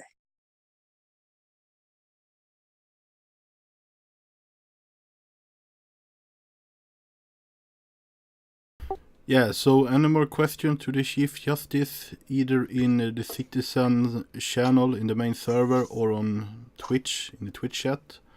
Or any more questions to him by the audience here right now? I think we're good on the Discord side. Don't see anything in Reddit, in the Twitch either. Okay, if we are done, who want to go up next? Solace, you want to describe your economic system you have been working on? I think that's going to be a legislative hearing later, and I think it also has to be finalized still at some point, doesn't it? Yeah, There but most certainly will be a legislative hearing, and there's a lot to be discussed about it, but I'm happy to talk about the basic concepts if you'd want to hear them. yeah, if there are no more questions too, now Arch left. But yeah, feel free to share them. Essentially, the economy, as it is in conception, it wants to be more involved in the game, but remain voluntary. We want to put forth examples in which it could be involved in the game for the legislature to determine whether or not they want to implement or throw out or change. We want to be able to continue to have people involved in both the economy and the game as necessary. And the biggest thing that we're trying to do with this economy is to build something where you can have a sense of purpose and something to do when you're not directly involved as a legislature or minister. As you all well know, right now we've had 83 people vote in the last election. We have 5 ministers, 12 legislatures, and 5 on the Supreme Court. So 22 out of those 83 people have jobs. The other 60 people have nothing to do but watch the game once a week when it's played until the next vote comes around. So we want to try and build an economy that gives them some reason to continue to follow along and continue to do something in democracy until that vote does come along. Because we don't want people to just click on democracy on the Reddit once a month, place a vote, and then leave again. What do you mean by an economy? I mean, essentially what it comes down to, and yeah, I will throw up a copy of the current bill as it's been presented. Where did I put it? I have it. Hold on one second. I'm going to put it up in where are we putting everything? Public forum? Public forum. Yeah, it's public forum. That is the economy as it's presented. Essentially what it is that it's tied into the game in the respect that there are 5 basic goods: food, production, food, gold, production, science, culture, and faith. All of which can be expended to do other things in the economy. hopefully some of those things can also be expended to do some things in the game. There will also be bonus resources based on the bonus resources in the game, and luxury resources based on luxury resources in the game. Again, all of which could potentially do something in the game, which we want to leave up to the legislature to decide exactly what is. There is a profile/family system that's built in to help with the RP aspect of things. There's also an occupation system built in to help with the RP end of things. There is a built-in system for life expectancy and things of that nature to also help with the RP end of things. And there's a land ownership aspect of it, which we don't want to tie into the game so far as in you can choose what can and cannot be done on that tile. That we think is a step too far. But to be able to receive the yields from that tile within the economy, that's what that's meant to do. So you're going to work together with the legislator to work out the specifics of what the economy can do inside the game itself. Yes, we want the legislature to determine everything that the economy can actually do that affects the game itself. The things that are on that bill that was just presented are all suggestive to a great degree. There are certain things that you'll see in there that are more built into the way the system is supposed to work. For the most part, those are the top 3 sections. Yeah, Once the you start committee and everything. Right, and the way the committee, I know there's been some debate over the committees and the triumvirate and the way that is working. I don't know if it's worded properly in the bill, but essentially the way that it's designed is that the finance committee comes from the legislature. It's a number of people coming from the legislature that tells the triumvirate of the economy, this is what we would like to do, and then the triumvirate is meant to carry those things out, and those are supposed to be things that are related to the in-game aspects of it, versus the things that are built in for the economy, such as the formulas, plugging in the numbers, distributing all of the information to everybody. That's supposed to be solely upon the triumvirate to actually carry out. The legislature shouldn't have to be involved in the day-to-day aspects of it. And is the triumvirate under dual mandate? The triumvirate is not currently under dual mandate, as it's not part of the government. So could a legislature sit on the financial committee and the triumvirate? In theory, yes. In theory, yes. Is that something we want? That's up to the legislature. Okay. But is that something you would want under your system, the system you and Mason are proposing? In my ideal system, the triumvirate would consist of Mk4, myself, and as of yet an undetermined amount of help that we think we're going to take on an extra 2 people. Currently, we are speaking to Haldir about coming on board. That's me. The person asking you the question. I know, but I just want to make it clear to everybody who might be listening. Yeah.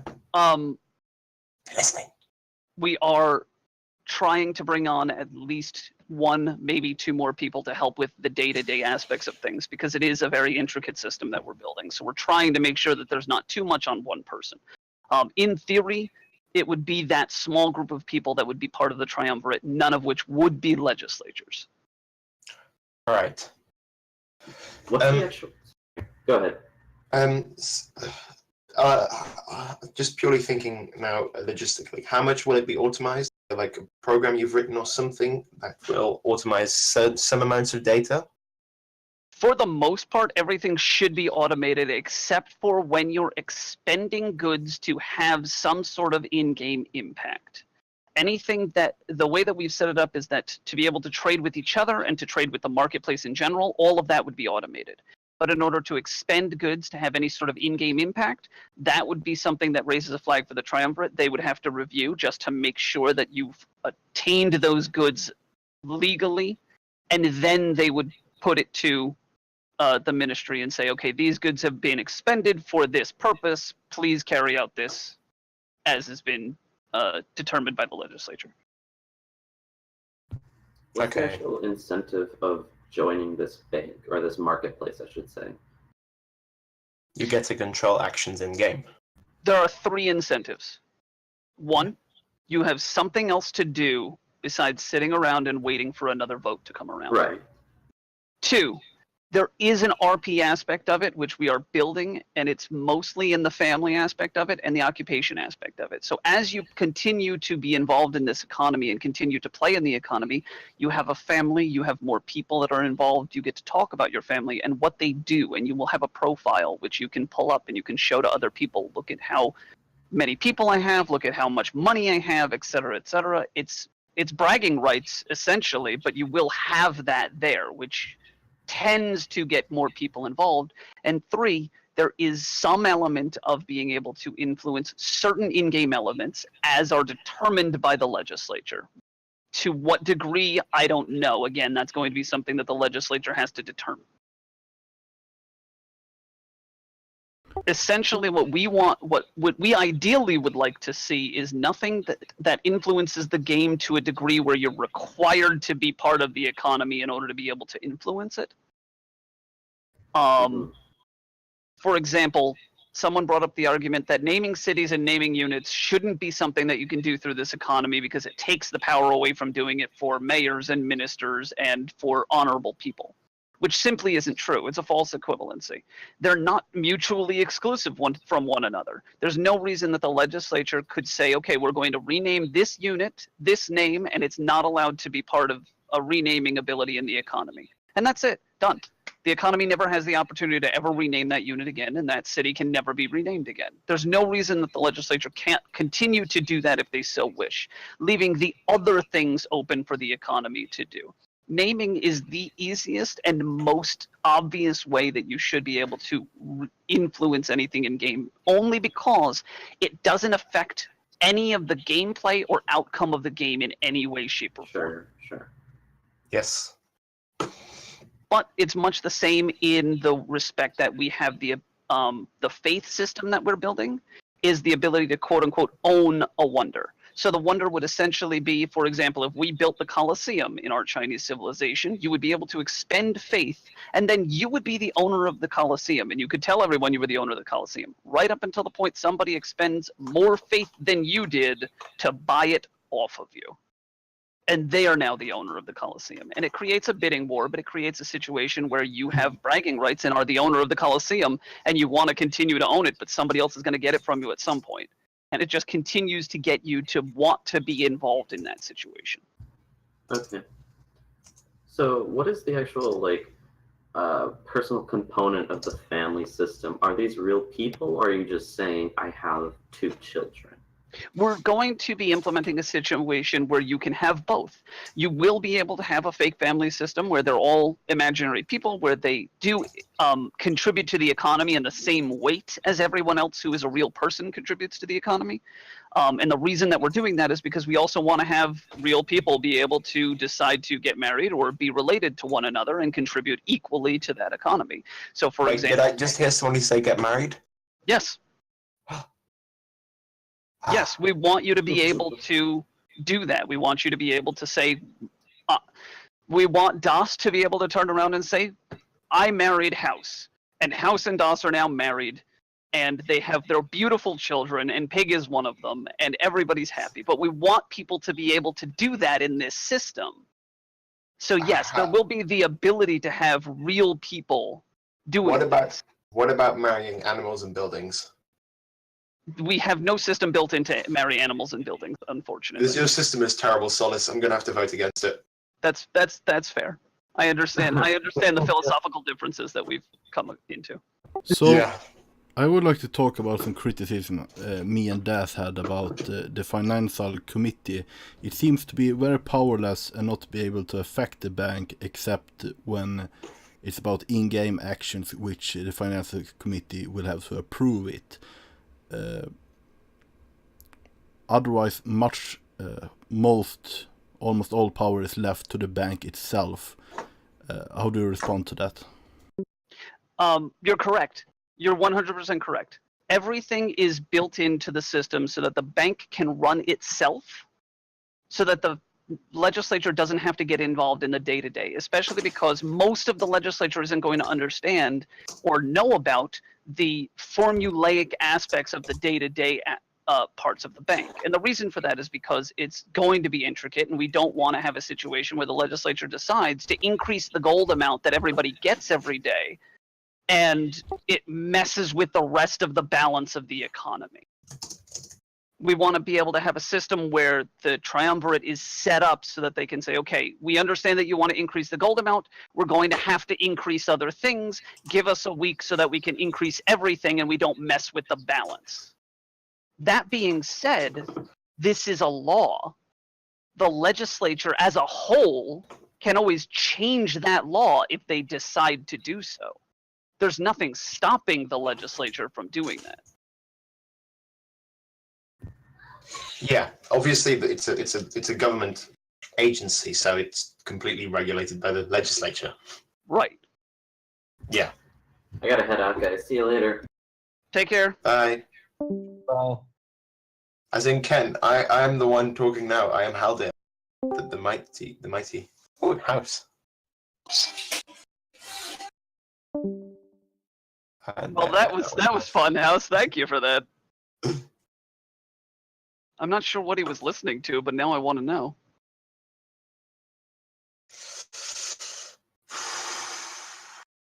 Yeah, that's. Oh, thanks, Ken. If you wanna hear my lucid tones, I do have a voice acting channel where I read the entire Lord of the Rings script. And now we know that. Yeah. So, any more economic questions? Or anything you would like to expand upon? I was just thinking, a lot of this is gonna rely on the sheer willingness to support the system.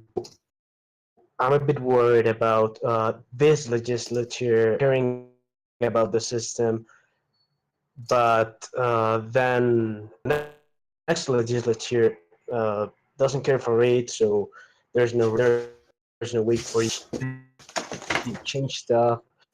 So how dealing with that potential? Unfortunately, again, there's nothing that we can do about it. Anything that you want to have done through the legislature has to go through the legislature and has to be something that's able to be changed by the legislature at a later date. But the argument that you're making now is an argument for every law that's passed by the legislature from now until the end of this mark. Anything that the legislature does has the ability to be changed, and I don't think it's necessary to put anything into place where you prevent the legislature from changing something in the future, because that goes against the entire idea behind this version of our Constitution. That being said, currently, the only people who have access to this economy are me and Mk4. Okay, so Speaking of Mk4, he is back, so he might be hopping in at some point. Oh. Speak of the devil. Oh, wow. Yeah. Solace and Mk4, if you do want to discuss in depth further at some point, I do have to go in like half an hour. Wow, Ken, thanks. okay, so up on that question, so you're gonna have to negotiate with the current legislature because it's a very with a lot of ink in it. So what do you think the threshold will be? Likely the legislature is going to take something away from it, because I've heard some comments saying much this in-game power should not be given to the economy. Where do you draw the line where you you think the legislature is taking out too much and the system is not going to work? Well, essentially, the line gets drawn at no in-game influence whatsoever. If there's absolutely no in-game influence whatsoever, then clearly there's no reason to be involved. And that's where the crux of it lies, which is part of the reason that we want to work with the legislature to negotiate what is and is not acceptable. as I said, naming units and naming cities should be the most easy thing to do. It doesn't affect the outcome of the game at all. It doesn't change any decisions that the ministry would be making, and there's no reason that the legislature can't put into writing a certain set of things that are not allowed to be renamed. That makes the most sense to do, at least to us. That being said, we would love to see more involvement in other things, and we've put forward some suggestions prior to this about those things, but that's what the legislature needs to sit down and decide. And the nicest thing about this is the legislature can always change their mind later on.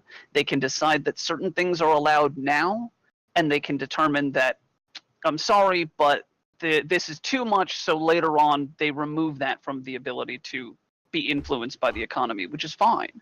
They can also determine that the economy is something that everybody winds up getting involved in, and more people are enjoying it, so they want more involvement in the game, and they can always add things to that list. It's not going to be something that we anticipate having one discussion about now, setting in stone and never changing again. We want it to fluctuate, we want it to change, we want it to ebb and flow with the involvement of the community.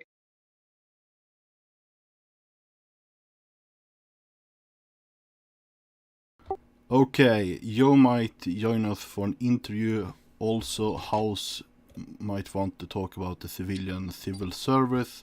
So if anyone of you want to start, you can, unless we want to continue on this current topic. BRB.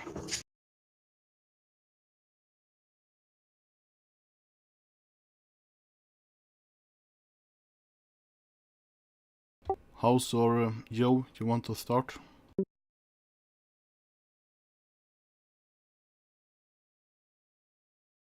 Sorry, never mind. I thought I was going to be able to. I'm not. I have to run. Apologize. Really sorry.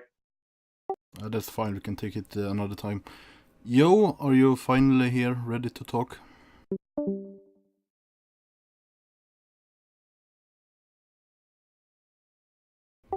Joe, can you hear us?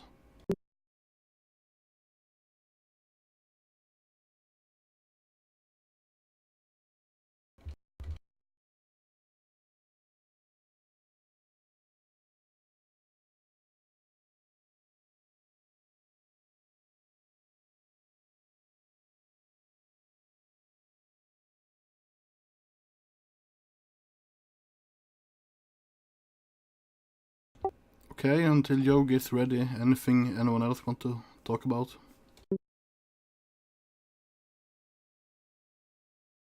By the way, everyone should be voting on the Blood and Iron party, just being biased here.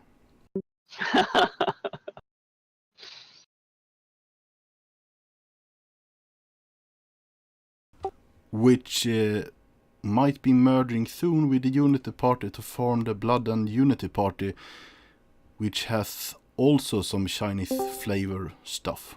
We'll have to see. Now Wash has joined us from... are you from the Industrial Futurist Party? Yes. Is that correct? Okay. Yeah. Do you have any positions inside that party? Not that I care to bring up at this moment. Just a regular member then? Rather, yes. Yeah. Want to talk about your party while Joe gets ready? I was more wanting to see how the debate would go and then add my input when I saw it useful. Yeah, so far we have talking a lot about rail, about the Supreme Court, about the economy. Anything else? The mergers, the Liberal Party renaming to the Order of Dao to get those Chinese voters.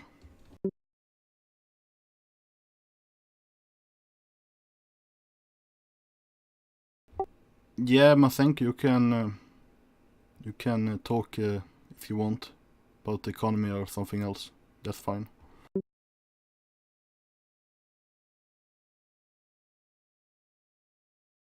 It's currently very quiet on the stream and chat right now. Yeah, come on. There's only me, so feel free. Well, hello. Am I coming in clear? Yeah. Well, hello everyone. I'm Masenko. I can answer any questions about the economy or myself as a justice, or anything else about democracy if you might want to know that I might have input in. So, if I have any questions, I'm happy to answer them. So to start with more general question, how do you think Mk4 is going so far? I think it's a success so far, personally. Generally, we measure success by the amount of people we get, and the amount of involvement everyone's having with it. And so far, so good, I'd say, in that regard, especially compared to the last mark. We'll see if it holds up, but it seems fine so far, so, yeah.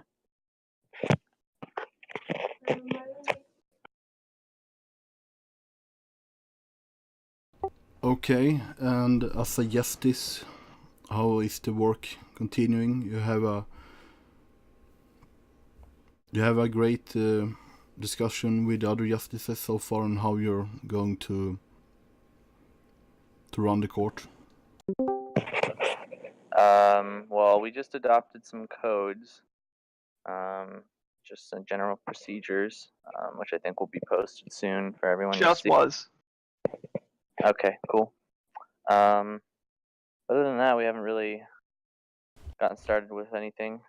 I don't know if it's mentioned, but we got a case filed with us already, but I won't reveal any details of that unless there's already been. We have been talking about it. It was actually filed live on air in this stream. Oh, okay. Well, I haven't weighed in on the details much yet, so I probably wouldn't comment on it. But I'm excited to hear it, and I'm excited to discuss it. So you can expect some good work from the courts coming soon. Yeah, Solus, you can go. Masenko, I have very brief questions for you as a justice. First off, are you aware of any court cases that have been submitted so far? And if so, are they going to be made public for any reason? Yeah, we've got one case pending. I want to think about it a little. Am I coming through, by the way? Yeah, you're coming through fine. My icon wasn't lighting up while I was talking, so I didn't know.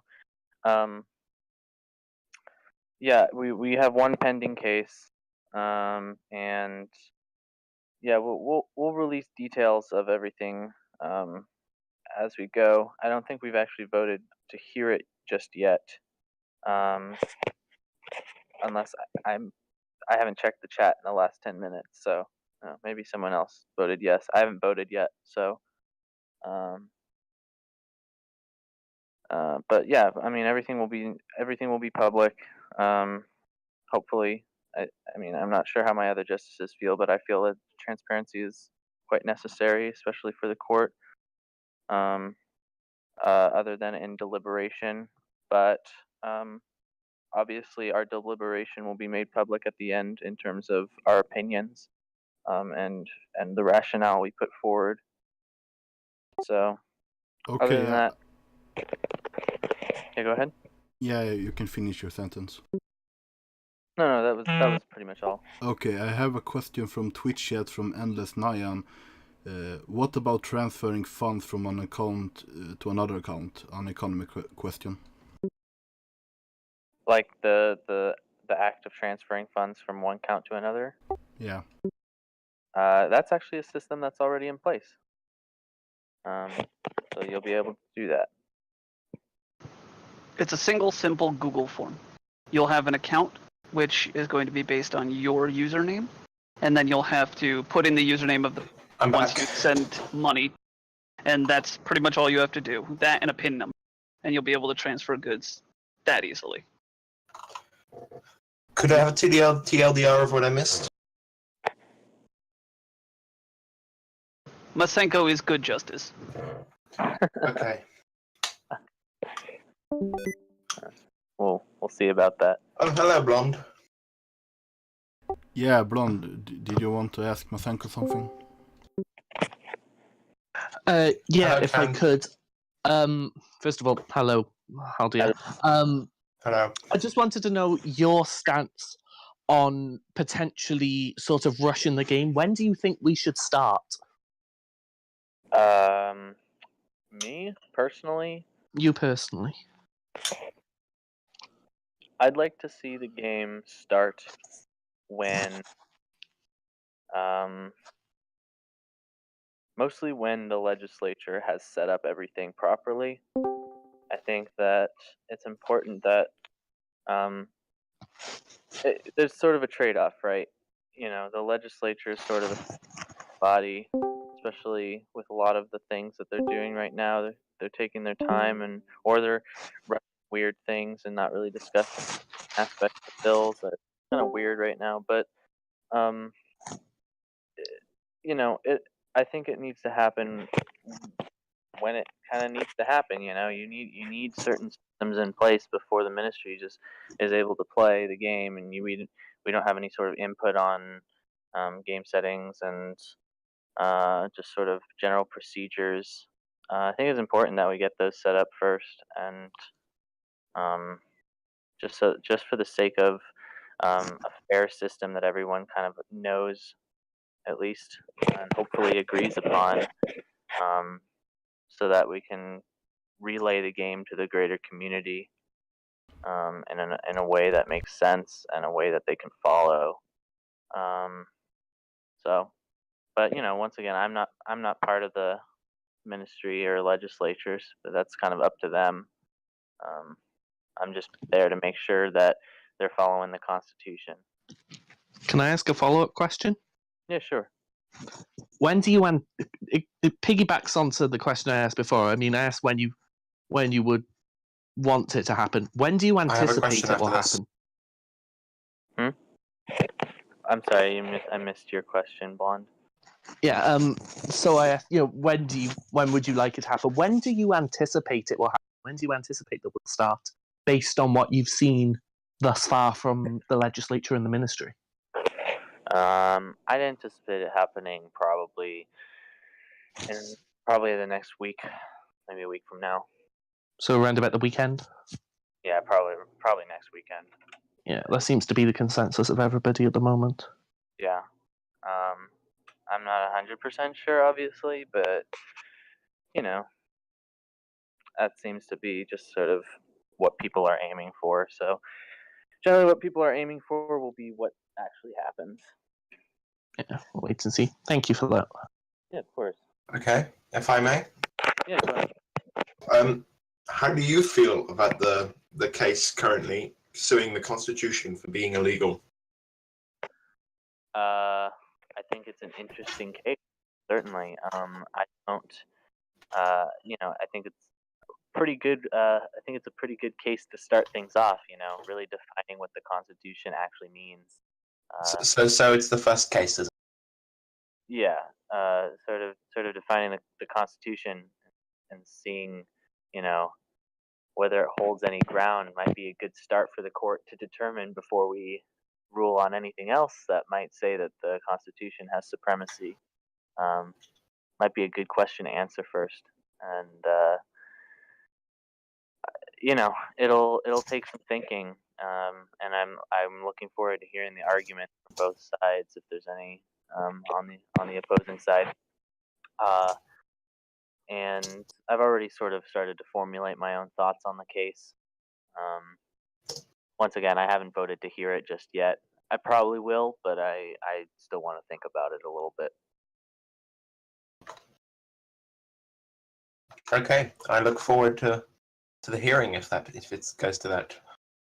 Any more questions Yes, for same. Masenko?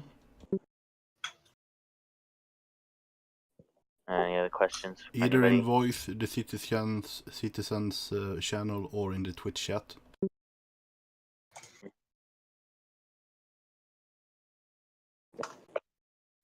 This isn't so much a question for in-game, but it's more of how do citizens who aren't able to keep up with the Twitch streams able to see how the actions of different parties are helping or hindering the civilization over the course of a play session? Yeah, that's a great question. And you know, Previously, we had screenshots. yeah, we've had screenshots in the past, but you know, to varying degrees of detail. They can either be incredibly detailed with a lot of information, or they can be very sparse and sort of just to give a general overview. Personally, I'm in favor of fewer amounts of turns played and greater amounts of detail per turn. Also, Delayed. it's worth mentioning that they were after the fact. So I believe the thing was over the course of the session. We have nothing apart from the Twitch stream. If you're on about changing things during the session. Yeah, no, definitely. It really comes down to the ministers and the sort of guidelines that the legislature gives to the ministers, you know, through laws. But other than that, it's really not a whole lot of party involvement other than like the sort of in the ministry party politics. Which is, in my opinion, kind of unfortunate. I wish there were a way for people to have a more tangible view of how they're affecting the game. Hint, hint, an economy might be just the answer to that. But I'm always for allowing people to see how their votes are impacting the game and how their decisions are impacting the game as an individual or as a party, you know, which is something that we've always had a disconnect with around here. Okay, I have a question from Twitch chat, Endless Nyan again, about the economy. Wouldn't this possibly lead to buying votes from politicians about transferring funds? Yeah, like I've said before, and with Solus, I think Solus had mentioned this maybe. You know, these things are not high impact decisions on the game. Being able to, yes, you could bribe a politician. I don't see why you couldn't, but the way the economy is designed, the decisions that might be allowed for you would generally not radically affect the game or affect the game in a substantial way that would essentially infringe on how the ministry plays the game or you know, change the overall dynamic of what's going on in the game. Very minor. I think he's just asking if you can bribe politicians. I mean, yeah, you can. Until the legislature passes a law. Of course you can. Currently you can until, you know, either the legislature passes a law that says you can't, or the bank, you know, bank passes a policy that says you can't. You know, it's really. But that's. It would be difficult for the bank to pass that sort of policy only because the bank isn't necessarily going to know why you're transferring funds from one person to another. That would be something that the legislature would have to put into place and then find a way to enforce. There's no way to track why one person is giving another person any sort of goods unless they put a note on it. And if they put a note on it that says, well, I'm bribing this politician, you deserve to get caught. Yeah. But also, 3D you know, chess, you would understand. the other thing that is sort of cool about that is, you know, maybe bribing politicians isn't the best thing, but now you've introduced a new layer of political dynamic other than the, you know, economic dynamics of the economy, which is interesting and fun and engaging and a good conversation to have, you know.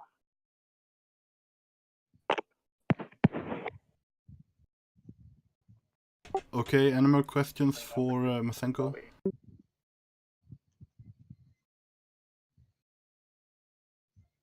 Because otherwise, okay, it seems like Joe can't get his mic working, unfortunately, but we can have him another time. I But think House wanted to talk about something. Who? House wanted to talk about something, I seem to remember. Yeah, House, did you want to talk about the civil service thing?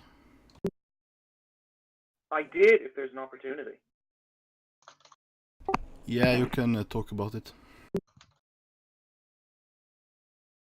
All I want to really kind of say is that what I'm trying to do is I'm trying to introduce the civilian civil service, which is a volunteer system in which people can volunteer to do some of the meat in the background that maybe newer people don't have the skills to, or older people don't want to be bothered to. Not necessarily because I think it's essential to the game, but because I think it would make it a whole lot more fun for a lot of the players. And my really concern right now isn't necessarily having set up of volunteers. I don't think it needs to be all that big, but just making sure that members of the government know that it exists and it's a resource for them.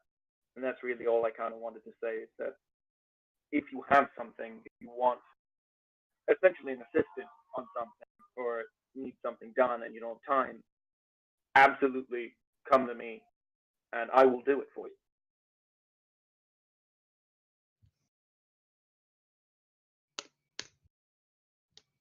Okay, any questions for House?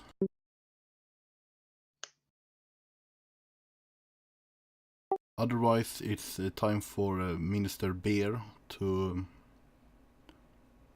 make some statements or take some questions. Go ahead, Beer. I don't really have anything specific I want to say, but if anybody has any questions for me, I'm willing to answer. Yeah, how would you consider the state of the executive to be right now? I think it's in an all right place. I don't like the way we're going about starting the game necessarily, because I kind of want to get it expedited as fast as possible. Or I want to expedite it because obviously our terms are only 4 weeks, and if we start in the second week, then that's half of our term gone without even playing the game, which wouldn't be ideal. But other than that, I think we're in a good place. In regards to that, though, if I may, are either of you actually afraid that if you only play for half of your term, then people will turn around and not re-elect you just because you didn't have the opportunity to play? Or would that not be imperative for them to not re-elect the legislature who didn't let you play? To me, it's not really about... Oh, sorry, go ahead, Wes. Yeah, I mean, it's more that I was elected to play and I'm not getting to play. So that's kind of like... Yeah. And if It's I not don't really get about elected again, then I lose my, half of my term. Yeah. If, politics shift or something. It's more so that we want to actually have some impact on the future of the civilization, and if we don't get to, then it kind of seems like our term is almost pointless, But to be fair, you ran for this position knowing full well what was going to be expected, and knowing that at any point in time the legislature could tell you what you could and could not do, and that includes whether or not you were going to start playing the game right away. I mean, true, very true. I don't think it's necessarily on any of the ministers that the game isn't starting now. I'm not saying it's our fault. I'm just saying that I want to expedite it if possible. I'm glad we're like waiting for the startup referendum stuff. I'm fine with that. But trying to drag it out even longer. Like, I know there was they wanted to wait like a week just so they could do a referendum in the midterm. That was ridiculous to me, because that's just wasting time when work is still getting done. And we're just getting closer to actually getting to play. But as a minister, would you rather not play the game well and properly according to what everybody wants in the democracy, or would you rather just start it now? That's not even the problem. It's just we need to wait for the one referendum. But if we're trying to drag that out for longer than it has to be, that's annoying. And if we're trying to get things we don't need to have at the start, Yeah. But in theory, you could all get together and play the game right now, and nobody could stop you. yeah, we could. Yeah. We're not. That's why we're not doing it. We're trying to give Also, the I legislation the respect don't that it think we deserves. can because we need to wait for the referendum. Yeah. Why? Now we do. Now we do. It's in the law. Now it is.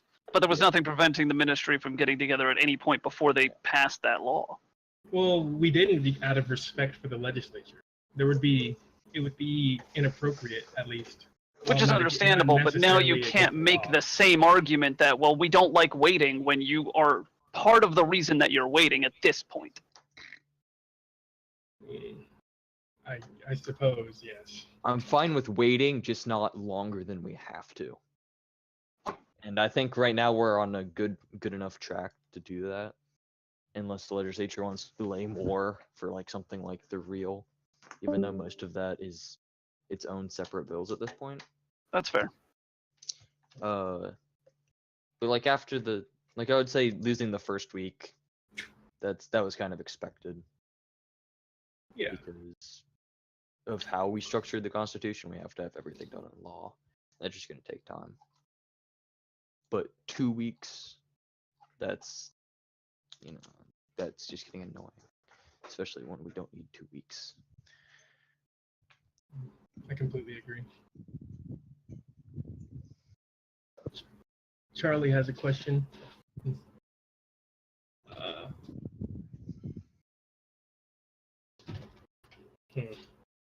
How do we want to discuss the map script we use? I believe it should be a general referendum if we can get that to be possible. I'm not sure what it means by map script. Is that just like large continents, whatever? Because Yeah. I don't really, yeah. Like continents or I mean, that's random. Or, supposed to be a referendum, right? yeah, I believe it should be a referendum.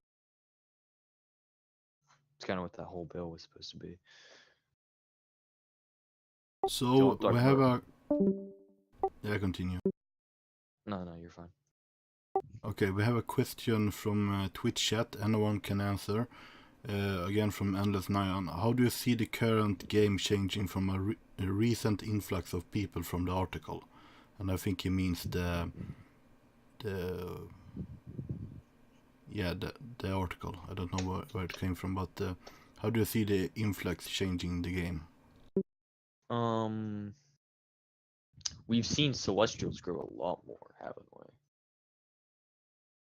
I think we've seen Celestials grow at a greater rate than the other parties, but every party, I think, for the most part, has gotten a couple of people at least interested. Oh yeah, But for sure. Yeah. That's the ratios have changed. Yes, the ratios have definitely changed. And next election will certainly be something very different than this election was. But that's definitely a good thing to see people coming in and changing the landscape of the politics.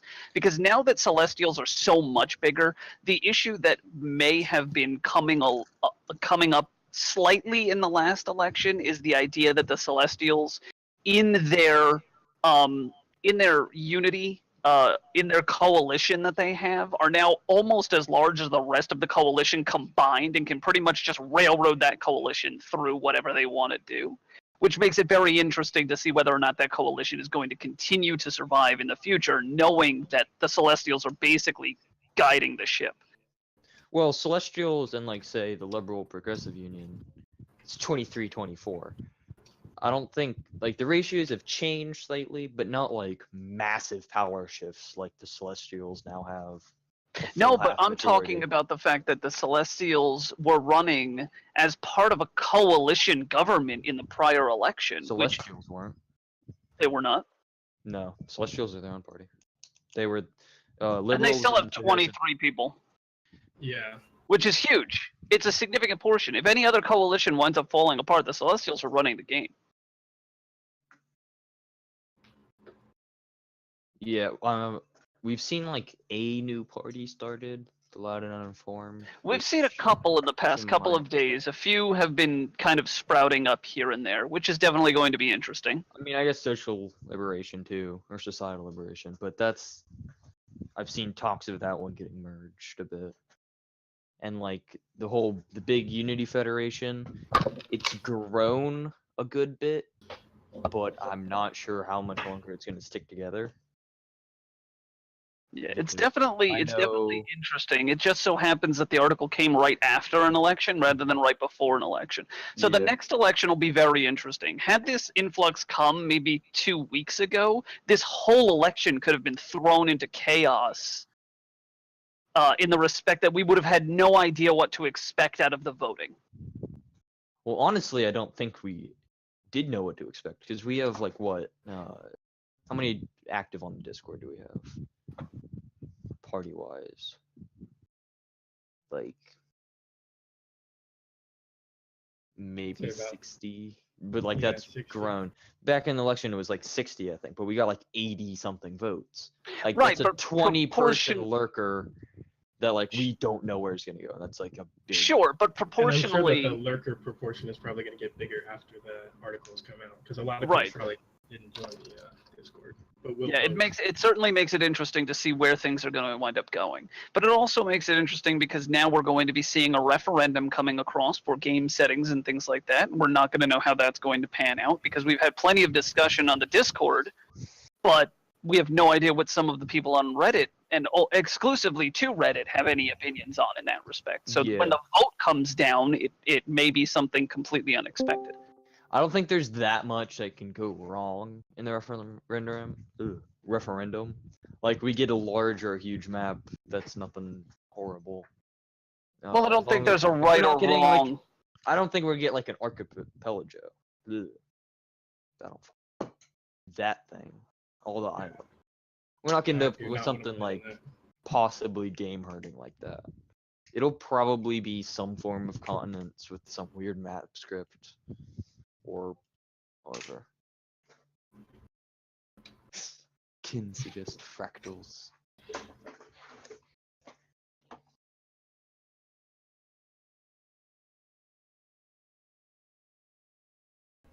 Also, due to the recent influx, the anarcho-syndicalists themselves have actually grown from 3, 4 to 7, I believe.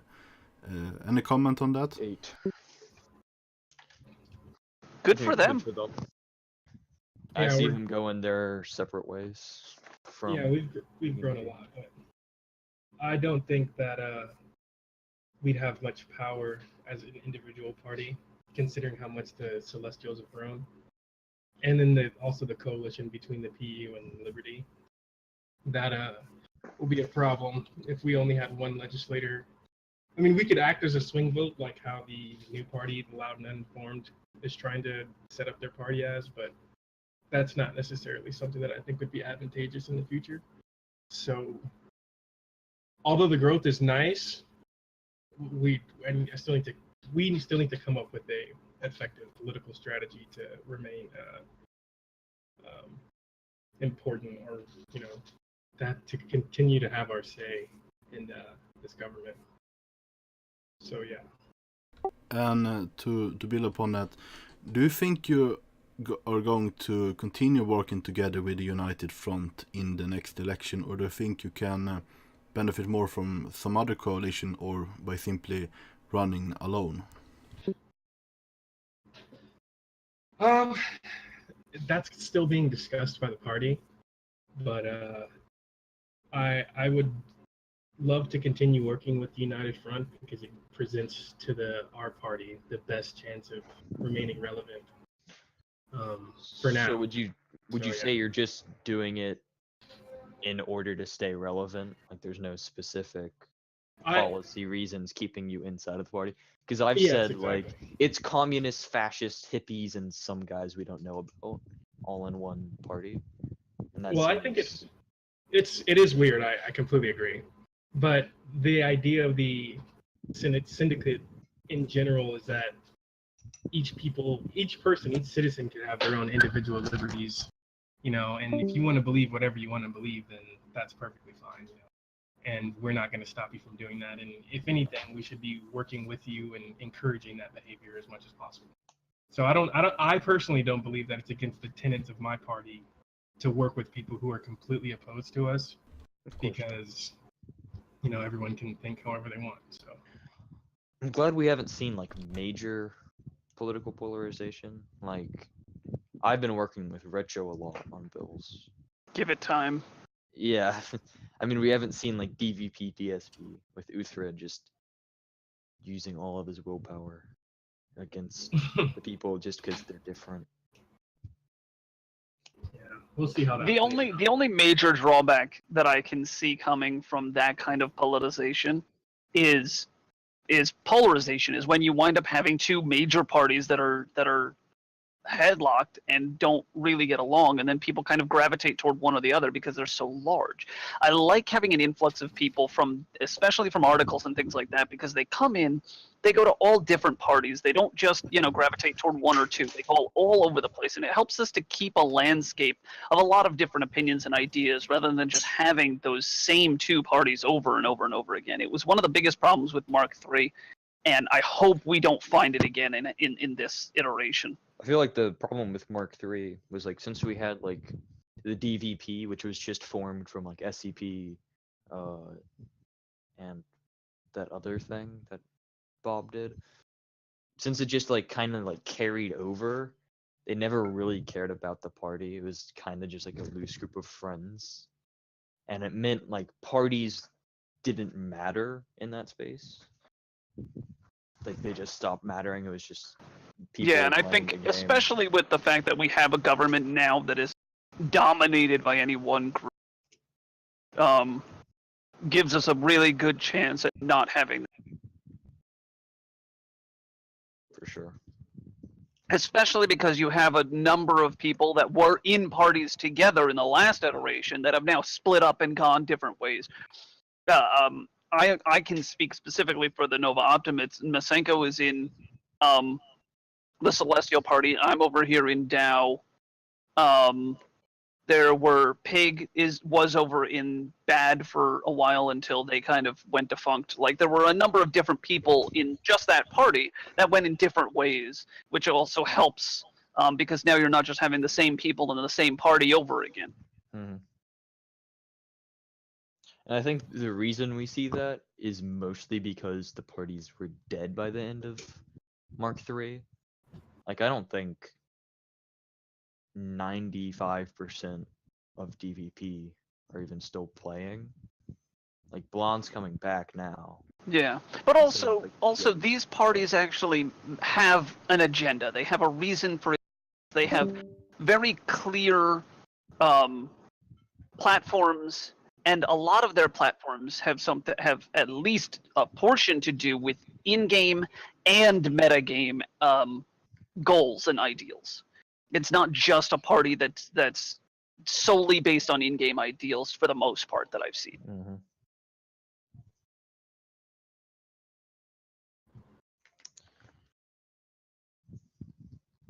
Any other questions? Just a question to all of you here right now. What's your opinion on Bad and None and all of those weird parties made up by veterans who have undefined, strange policies? To be clear, they're not undefined, strange policies. These are, they are very specifically destructive parties, and they're meant to be that way. And Bad, I don't personally think went about doing it the right way. They got a little too aggressive with their propaganda, and it became too ridiculous for people to actually latch onto and accept as a legitimate party. But they could be. There's no reason that they don't have the ability to be an anti-establishment and a destructive party sitting here saying, listen, we don't need a referendum. We want a referendum. We don't need the legislature to make our decisions for us. That's the same ideals that they were running on. It's just less. It just seems less ridiculous than vote for bad because we're bad. It's catchy and it gets your attention, but I don't know how much that was able to garner enough interest rather than just attention. Yeah, they went too meme too fast. If they were like, if they kind of built themselves as an actual party, they could have actually had power. Like as soon as they didn't get any power at all in the entire government, it was like, well, now they can't do anything. Not only that, but you see most of the members that were in there are either relatively inactive or have left entirely, at least for a certain period of time. I'm sure a number of them will be back, but you can see a few of them are gone. They're just not in the Discord anywhere near as actively as they were. And I don't know if that's an aspect of their party not getting any seats or not having any power, or if it's an aspect of what they were feeling when they were creating the party to begin with. And if it's the latter of the two, if it's closer to the latter of the two at least, it makes a little bit of sense as to why they went so memey so fast and didn't really establish themselves. Yeah, I completely agree. I think it was the latter, and I think that it was pretty telling that they all, became inactive after the elections. Yeah. That the ideals of the party were just kind of counterproductive to the beginning of game. Like, if they had gone full meme in the middle of the game, or when it was like closer to the end, Hard to start a party in the middle. Support. Well, I mean, they could have started the party. I just mean their ideas of like coming out with, saying they're gonna potentially nuke our own cities, when a bunch of new people are joining and they're trying to be involved with starting the government. They probably don't want to support someone who's actively anti-establishment right away. You know what I mean? Like Sola It's hard said, to if they be came out anti-establishment when there is no establishment. Yeah, exactly. It seemed kind of pointless, and I definitely understand why they didn't get as much support as they probably would have gotten if they were coming out with those same ideals later in the game. But yeah, I just think it's really telling that they're not even really as active as they were before, and a few of them legitimately left the entire Discord. So yeah.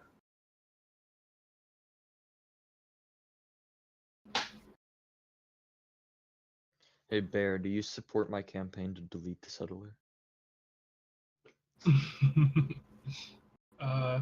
start the game great.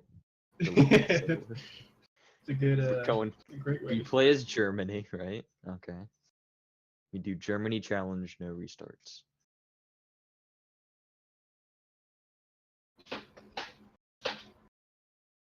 Yeah, I support it. Sweet. Joe's my ult, so we should do good. That's 3 votes. 3 votes is all the votes. Come on, Wes. We all know that everyone is DOS's alt. It's an alt within an alt. Okay. As long as we're all clear that everyone is DOS, it's fine. Of course.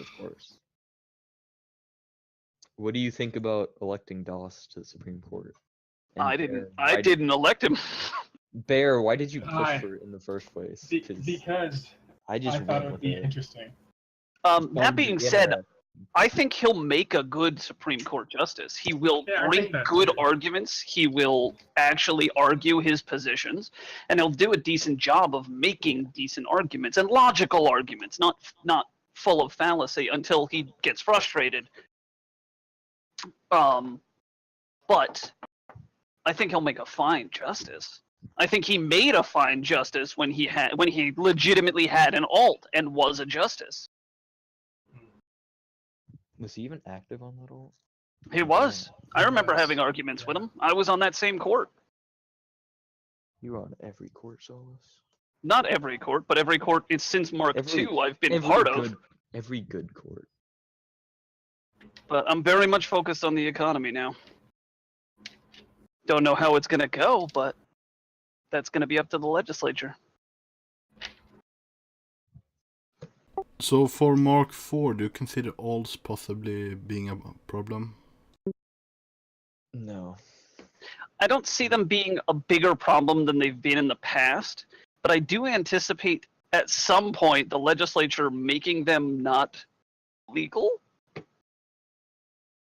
Because as of right now, there's nothing stopping anyone. It doesn't ban them in the guidelines. It may ban alts in the moderation guidelines, but that doesn't necessarily mean that they are banned from participation in the government. Yeah. Or voting. Or voting in any way. Yeah, as Bear put. Because the pin system works until you get a pin for your alt. Right. Again, the only major drawback to a pin system, and I'm going to point it out because it's very simple, as long as you make an alternate account for Reddit, an alternate account for Google, and use different pins for all of it, which is a bunch of stupid work just to get one extra vote, but as long as you do all of that, it's difficult to start looking at who may or may not be alts. All of my alt emails are a variation of my name, so that makes it a little That's an easier, Wes. extreme more. You would never know that Weston Gut is different. You just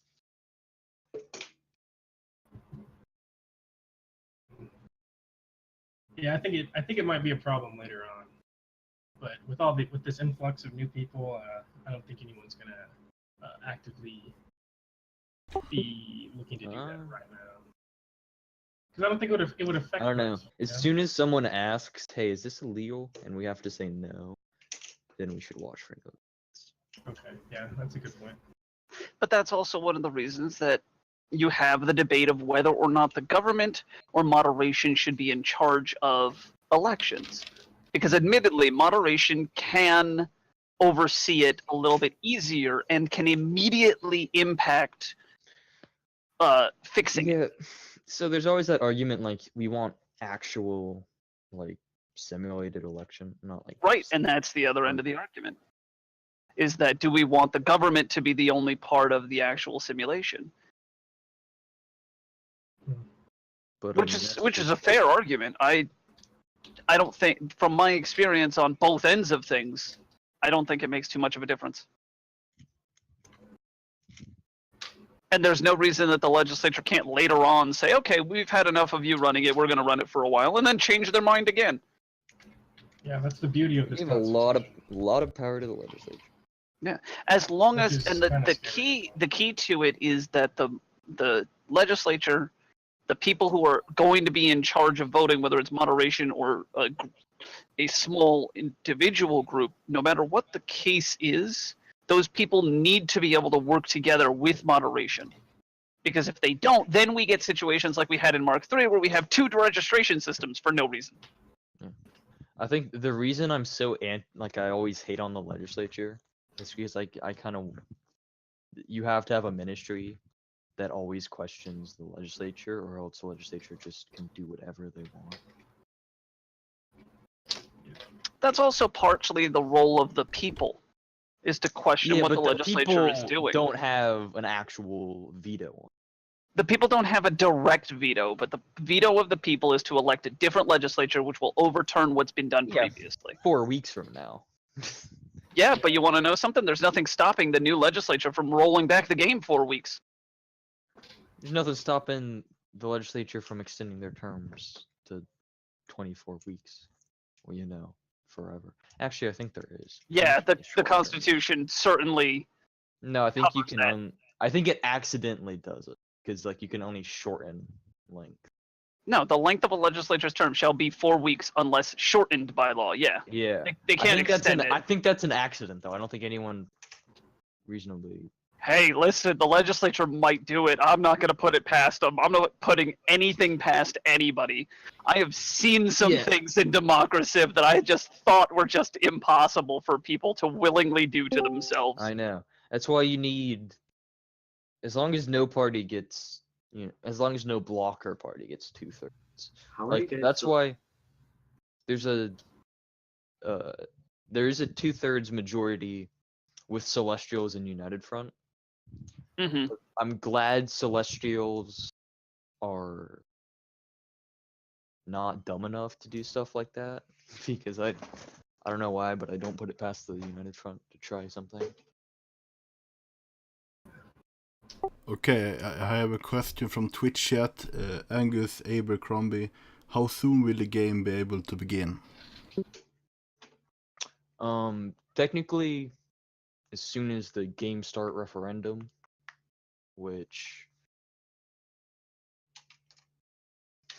as soon as that is over, which determines the game's settings. And at the I very think- least, it's going to be. I think open essentially we're all looking at somewhere around like next week, end of next week ish. Yeah, usually sessions end up on weekends because that's when Right. games are there. Yeah, scheduling wise, sessions tend to happen on the weekends, which and the referendum should happen sometime next week. So you're looking at toward the end of next week or next weekend. Yeah. Have there been any updates on the lawsuit, like regarding the constitutionality of, I don't remember what it was, Solace? The Constitution. It was confirmed that it was received by the Supreme Court. Mk4 did confirm that it was received. But there's no update on whether or not people have voted on it. I see.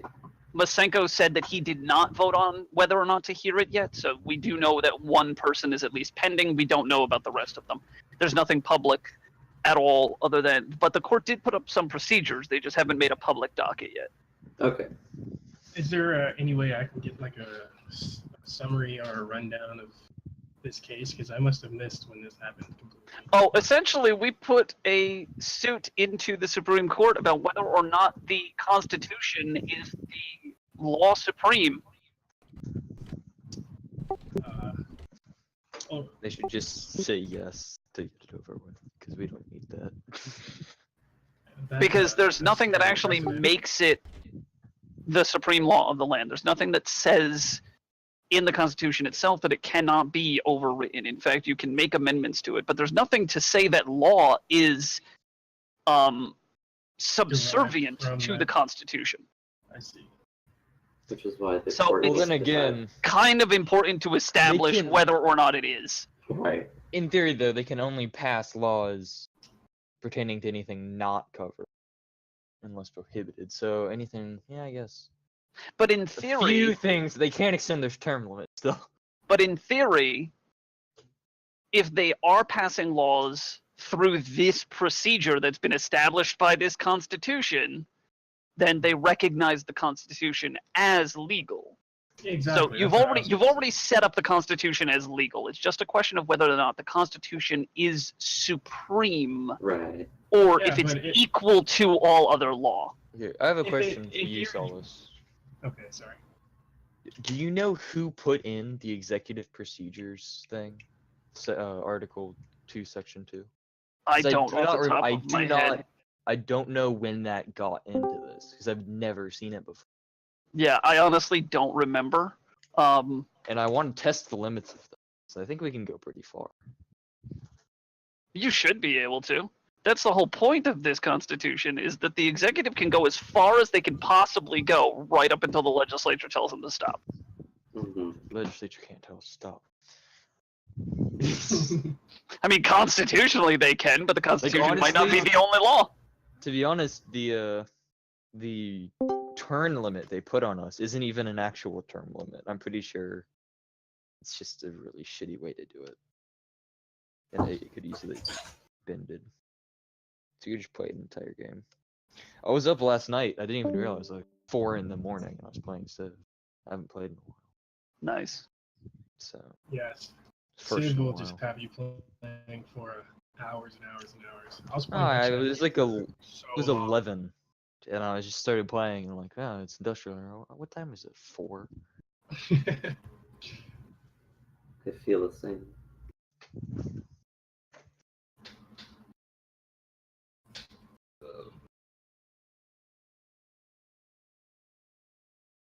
Okay, so Legislator Jonasson have joined us for introducing questions.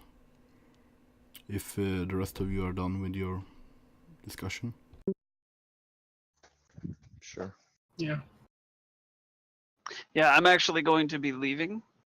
Thank you all for this. This is actually really, really great to have an interview and debate like this. This is a really good idea. Thank you, RB, for putting this together. Just wait for the podcast. The mythical podcast. Take care, I think guys. that's actually take. See us all. See ya.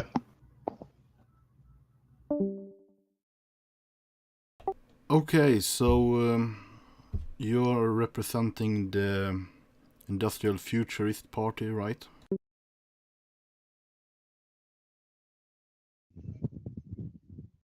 You got a mic? Who are you asking? And he left. Okay then. He has a broken mic, of course. Discord sucks sometimes.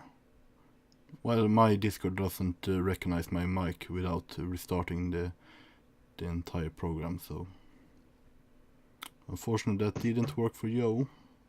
Maybe it will work for him. Anyway, yeah, anyone has anything to discuss in the meantime?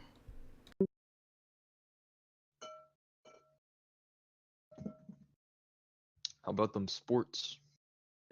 I got a lot of theoretical economy gold on this. On France, I think. I have a question for you, Wes. Yeah. What was your opinion on the? It didn't pass, but real. What did you think about it? It kind of sucked. Not only was it a bad way to go around doing that kind of stuff, it had some really bad clauses, and just like I think I made full change edits like 3 times to it, and I just never did it. Okay. Yeah, because I And- felt the same way. And some of us thought like the language wasn't specific enough in real. Yeah, that was my exactly. biggest. It was like the legislature made a clear warrant. I don't think that's how we should go. Yeah. Like I know in the War and Peace Act that you may or may not have seen by now, it's like the legislature approves war, which means they Right. can't force a war, which I think is the correct way to go. Because if the ministry is fully against having a war, I don't think we should have a war. Yeah, I completely agree. Especially considering that we were elected to control game actions, and if we unanimously decide that a war isn't a good idea, if the legislature believes it is, then that kind of goes against our constitutional rights in a way.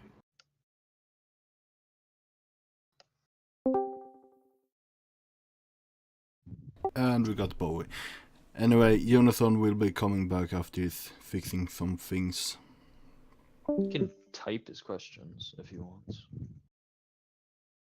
Yeah, but it won't be showing up on the stream in that case. I'm gonna go ahead and hop out of here. Thank you, RB, for having us. I think it was like Sola said, it's a really good idea to have. Yeah, thanks And for coming on. Yeah, I would love to do this again sometime. Just let me know. Yeah, Blonde Hog will be having a podcast on Monday, I believe, also. Okay, sweet. All right, see ya. Yeah. Is it working now? Nope. Obviously not. So Wes, your title Supreme Commander, does that mean you're the main minister, or what does that mean? No, I'm just the Supreme Commander. Okay. The Supreme Commander gets to control military units. Okay. That's about it. Gotcha. It was originally named General, but then everyone was like, we should name it Supreme Commander. And since it's so easy to amend the procedures, just did it.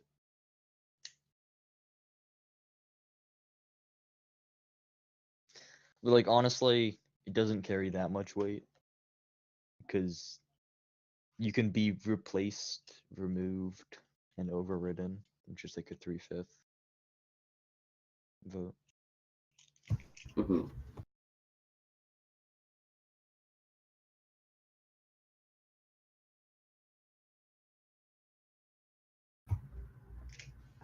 So who's in control of the legislature at this point?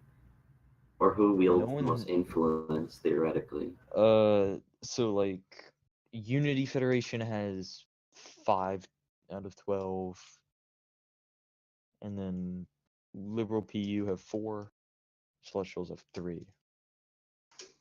I mean, theoretically, it should be the United Front, which can, with 2 more votes, get a majority.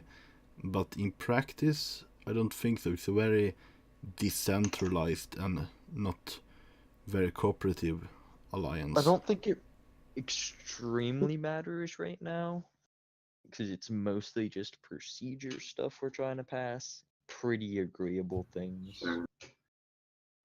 But in the future, if it were to continue like this, we could see different stuff.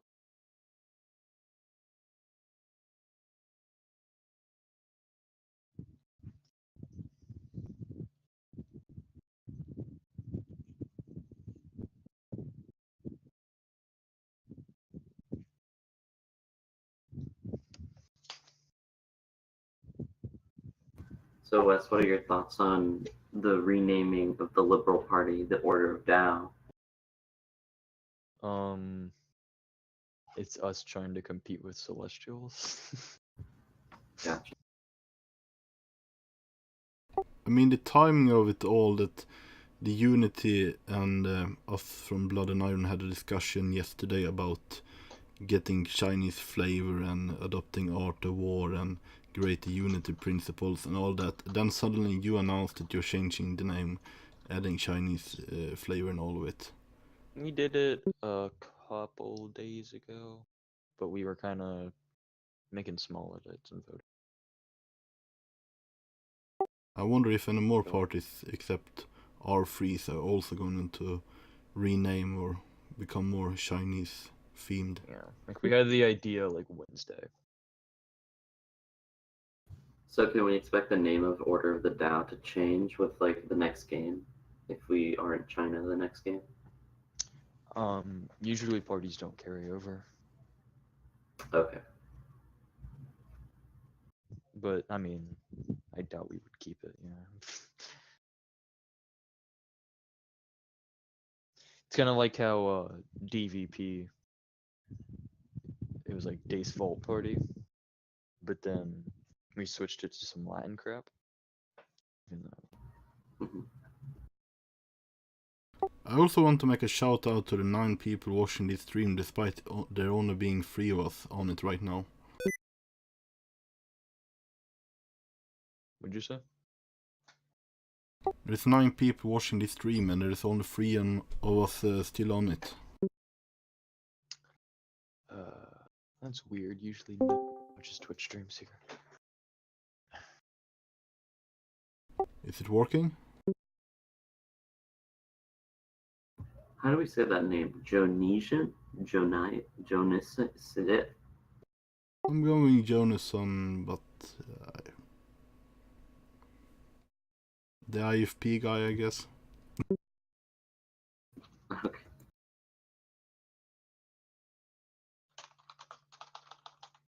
Mr. IFP, is it working for you? No, it's not.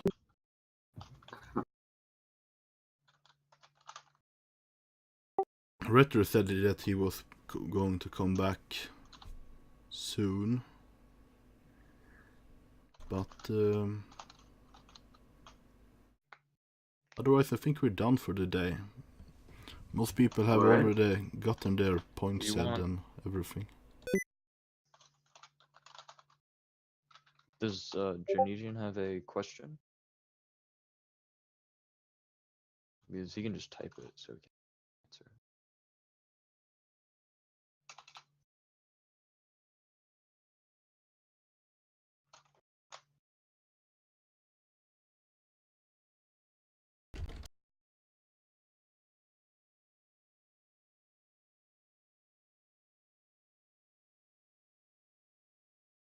Okay, Jonathan says he has the same problem that Joe had with ice checking, so maybe we can change server and talk in the voice chat somewhere else. I think I may have to head off. So. Yeah, I guess it will be pretty much only him, me, and Poseidon if you want to join us. Yeah, see you guys. Alright, so where are you headed off to? Maybe in the IFP server then, I guess. Okay.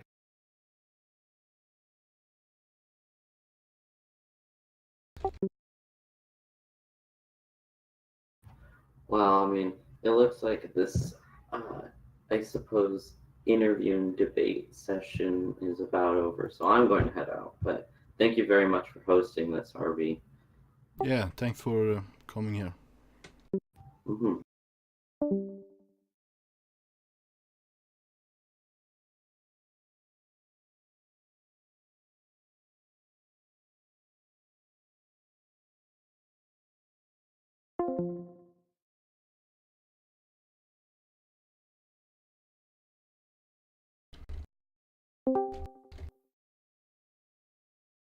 Okay, is it working? Yes. Yes, this is working. Okay.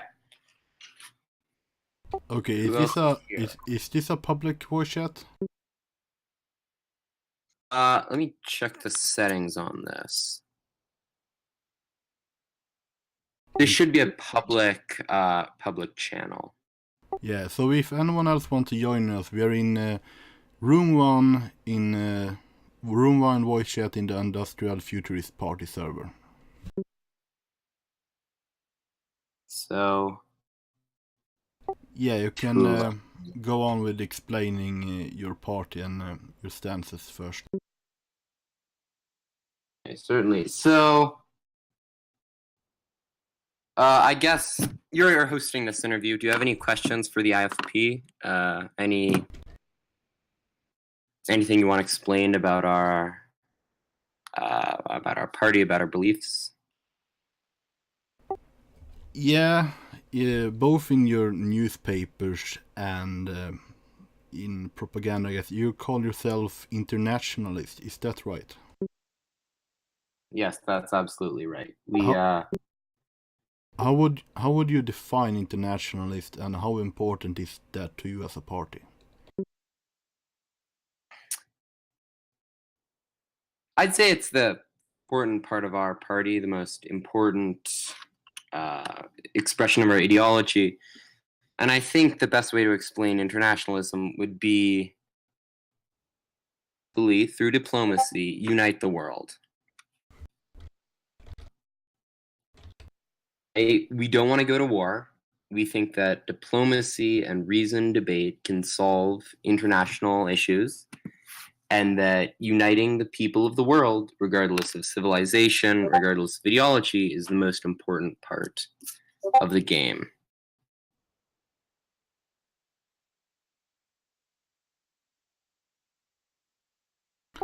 Okay, and looking from the outside, I would think your party has more in common with the liberals, or Order of Tao as they call themselves now, and the Progressive Union. Why did you choose to work together with United Front instead of them? We were approached, the leadership of the IFP, which is Fruity Tree and myself, about coalitions with the Order of Tao, I guess they're now, the Celestials, and the United Front. I would favor a coalition with the Progressive Union. The Liberal Party, especially in the early game, or what was then the Liberal Party, doesn't really stand for democracy and freedom as a method of internationalism. And we feel the best early policy choice has to be tradition. And that was liberals couldn't compromise on. So the United Front offered us a way. They choosing tradition early about building a strong core and defensive protections first. We disagree on our foreign policy. It remains to be seen how that'll shake out and how that'll work. But we think that the liberals were too uncompromising in their demands for democracy and freedom in the early game.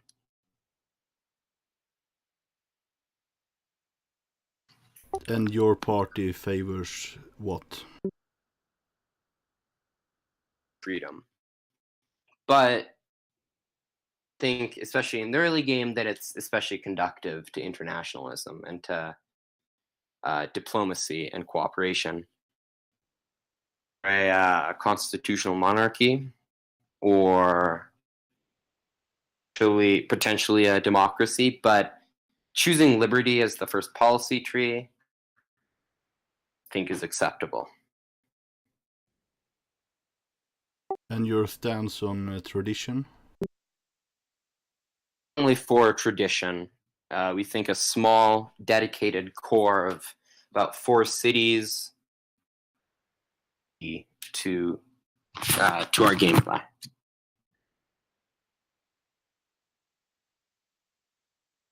Okay, so I got a question from Twitch chat, and Nayan, are you pro-trade with other nations? We are for international trade. That is one expression of internationalism. Especially trade with city-states. Because city-states often want trade. We feel that benefiting the smaller nations of the world to, making them our allies and bringing them in to our field of diplomacy. So we're pro international trade.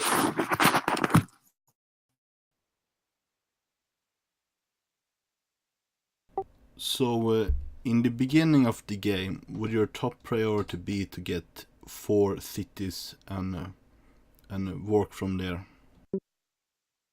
Yeah, I think that's our top priority.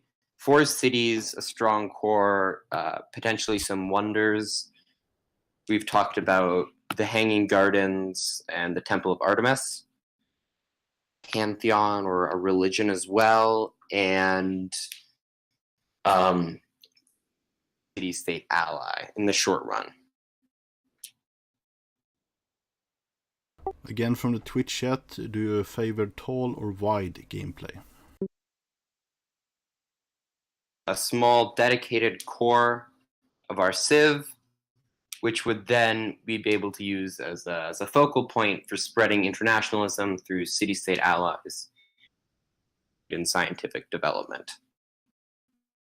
So a question from myself, what is your stance on war, and when would it ever be acceptable to go on the offensive? It stands right now, we don't want war for war's sake.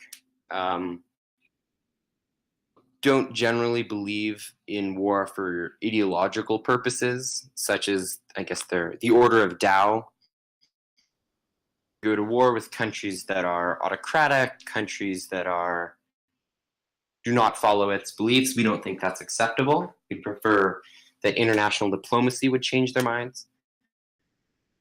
Feel that it's acceptable to go on the offensive against a nation that's attacked us first. If they attacked us first, we would, of course, push back, go into their own territory, and conquer them there. We feel it would be acceptable if they posed a credible threat to us, such that if we didn't go to war now, we didn't war against them. So a question from Poseidon in Twitch chat. So you would disagree with striving for a domination victory? We would absolutely disagree with striving for a domination victory. We'd prefer a diplomatic victory. If that didn't work, a cultural or a scientific victory. So would you ever consider a deal that, for example, that if Unity, the Liberals, or DAO as they call themselves now, and Blood and Iron would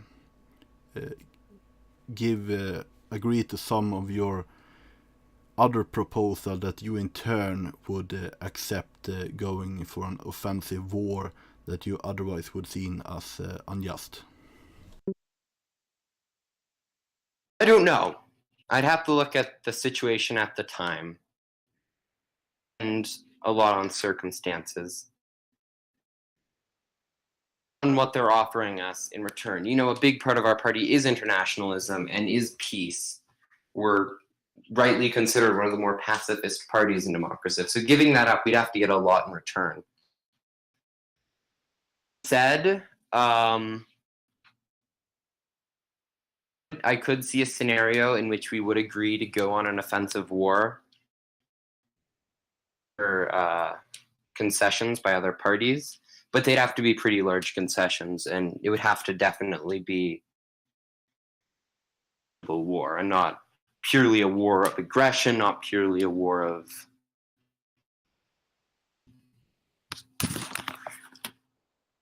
So, Endless Nyan from Twitch chat is asking, so you are against declaration of wars, but you're fine with invading nations that provoke us first? Yes, as long as the goal of the war, even if once they've declared war on us, as long as the goal of our invasion war is to make the opposing nation come to the negotiating table, give us money, give us luxuries. We don't look well on conquering cities, or if we do conquer cities, unless they're of strategic value, we would prefer to raise them. And then going back to a question about the United Front, do you see yourself working together and doing compromises and having a united proposal you put forth from the entire coalition, or do you see yourself and the other parties individually putting forth their own proposal and voting on them as separate parties and not as one? The United Front, and especially the parties in it, agree on issues. We agree on the cores, on our internal focuses, on free trade, and so it's definitely to our benefit to as one, to vote on them as one, and have discussions on them as one. And we have been doing that in the United Front Discord chat. We've been working out bills like that. There is a caveat, and that is international bills or diplomatic bills. Going into the United Front, we here at the IFP, entering into a coalition with the likes of Blood and Iron, would lead to us having to sacrifice our pacifist nature. National bills, we've agreed we won't work with the United Front. We'll propose bills separately. We'll vote on them separately. Okay, another question from Twitch chat. Are the IFP in support of the current economy bill that Soles and Masenko have proposed? I haven't had an opportunity to really read the economy bill in depth, but from what I've read of it and what I've read about it, it seems like a great idea. It seems full play. My only concern would be that it would spill too much into the game and could lead to unelected landowners, where unelected capitalists could take control of the game, democratic maneuverings. But so long as it's only modest influence into the game, I'd agree of a role play economy bill.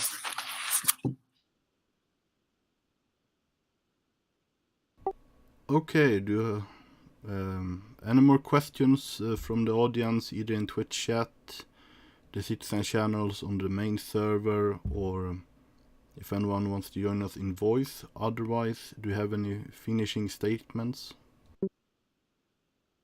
I guess just simply in summary, the International Futurist Party, Industrial Futurist Party, stands for internationalism, stands for diplomacy, stands for science. Mk4, if you agree with that, if you agree with reason and compromise and moderation, then join us here at the IFP. Thank you. And yeah. One final question, because the Unity Party and the Blood and Iron are considering to adopt some Chinese flavor, as have the Liberal Party renaming to the Order of Dao. Is this something the IFP would consider going forward to change their name to be more Chinese or adopting some Chinese flavor in their ideology, for example? I would consider that. I would be open to that. I only learned about the name change of the Liberal Party ago. Took me a bit by surprise. I'd have to confer with my party, but I could see us doing that. Okay, and with that, I don't think we have any more questions, so I would like to thank you for being in this interview, and have a great rest of your day. Thank you, and you too.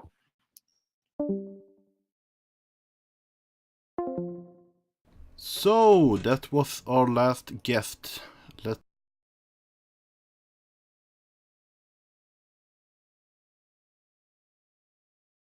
Let's see. The voice chat on the main server is empty, and it's only me left, so I guess we...